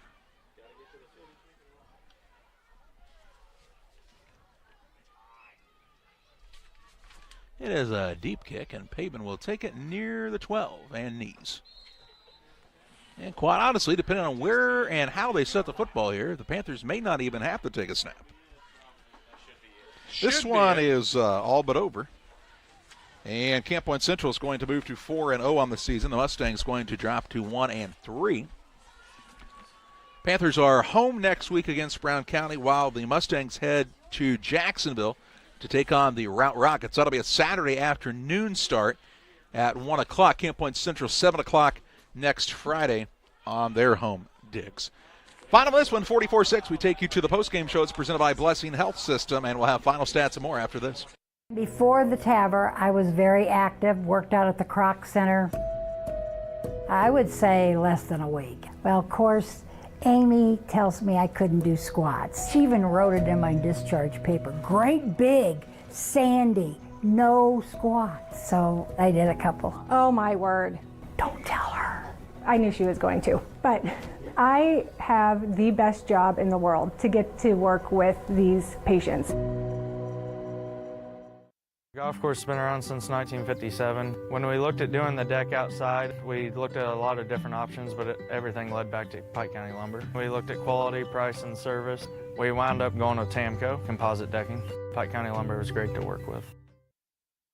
Here at Little Jess, we value hard work, dedication, integrity, and leadership. We have a respect for heritage and tradition and believe in the pursuit of building legacies, breaking records, and putting forth award-winning results. That's why supporting schools and local teams is one of our favorite and most exciting parts of our business. For over 7 decades, we strive daily to use those same values as a foundation to meet our community's automotive needs and support our future generations. Little Jess Motors, serving our community since 1969. One size fits all. That may be all right for an adjustable belt or cheap sunglasses, but when it comes to your financial needs, no one wants a one-size-fits-all strategy. Derek Harris is your Pike and Adams County area Edward Jones financial advisor. Derek Harris's most important goals are yours. That's why Derek will take the time to understand your needs so he can recommend personalized strategies with your goals in mind. Contact Derek Harris today at 217-222-7173. Knowing you, that's how Edward Jones makes sense of investing. Member SIPC. Welcome back on the Blessing Health System post-game show. Final on this one, a 44-6 win for Camp Point Central. They move to 4-0 on the season. And Unity Payson drops to 1-3 here at their home field. But a really solid first half by Camp Point Central. In fact, the first quarter really started out well. Took a 22-0 lead. 30-0 into the halftime break. A couple big takeaways in the second quarter, stop drives that looked to be promising for Unity Payson, and then the Panthers did what they had to do in the second half to get it to a 40-point running clock. Unity Payson does get the score on a nice pass play from Howell to Johnny Keefe, and I really do believe if they get a week to get some rhythm out of those guys, they'll have a good opportunity next week to be in a very competitive contest with Jacksonville Route. Here on the Blessing Health System post-game show, Jack's got to look at your final stats. As we take a look at the Illini Community Hospital post-game show, serving the community since 1942, excellent health care services, primary and specialty care, emergency medicine, Illini here to serve you and your family. Learn more about their services at IlliniHospital.org. As we get ready to look at stats, Mendon Unity on the night had positive yards rushing finally, 15 positive yards as they carried the ball 12 times in the night for 9 total, or let's see, 7, 10, 15 total yards. Passing on the night, 12 of 24, 162 yards, 2 interceptions, 1 fumble on the night, 9 first downs. For Mendon on the night, rushing 3 yards for Howell. Schaefer with 7 yards in the night, Jansen with 5. And on the passing side of things, once again, Howell 12 of 24, 2 interceptions, but 162 and a touchdown pass of 37 yards. It goes to Johnny Keefe. He had 89 yards, 3 receptions and 4 tries on the night. 12 yards for Austin Jansen on 2 catches of 6 yards apiece. Schaefer had 28 yards on the night, or make that 38 yards on the night. 27 yards for Ben McClellan on 2 catches on the evening. And Gottschall had 1 catch for 6 yards on the night. 35 yards and penalties for Mendon Unity on the evening. For the Camp Point Central Panthers, they would have 53 rushes, 329 yards on the night, 5 of 6 passing for Nick Moore, 93 yards and a touchdown pass. So a total on the night of 422 yards in offense. 68 yards for Connor Bush on the night. Ginnenbacher carried the ball on the evening for 35 yards on 10 carries. Bush had 14 carries on the night. 98 yards for Drew Haben, all those in the first half on 8 carries. 26 yards for Nate Peters on 4 carries on the night. Wyatt Skimmerhorn had 3 carries of a -5 yards, 25 yards for Joe Friday on 4 carries, and Mason Miller had 1 carry for 3 yards on the night. Passing receptions, Jack Thompson had 67 yards, one of those a 38 or 29-yard touchdown pass. 8 yards for Gavin Blewett on the extra point, 46 yards for Drew Paben, 10 for Connor Griffin on the night. Panthers were whistled for 4 turnovers or penalties of 20 yards, 5 yards each one for the night, and the Panthers get the win 44-6. It's time to name our player of the game. It's presented by Edward Jones financial advisor Derek Harris. Financial investments are important, but so are the investments of time, patience, and encouragement our young athletes receive from their coaches, teachers, parents, and mentors. Derek Harris, your Edward Jones financial advisor, understands this. That's why Derek Harris is a proud sponsor of the player of the game on Central Illinois Sports. And pretty nice night rushing the football, and 2 takeaways from Elijah Ginnenbacher. He's going to be the player of the game in this one. Doing a nice job, Elijah Ginnenbacher. Hope you've enjoyed the broadcast tonight. Glad to have John and Charlie alongside.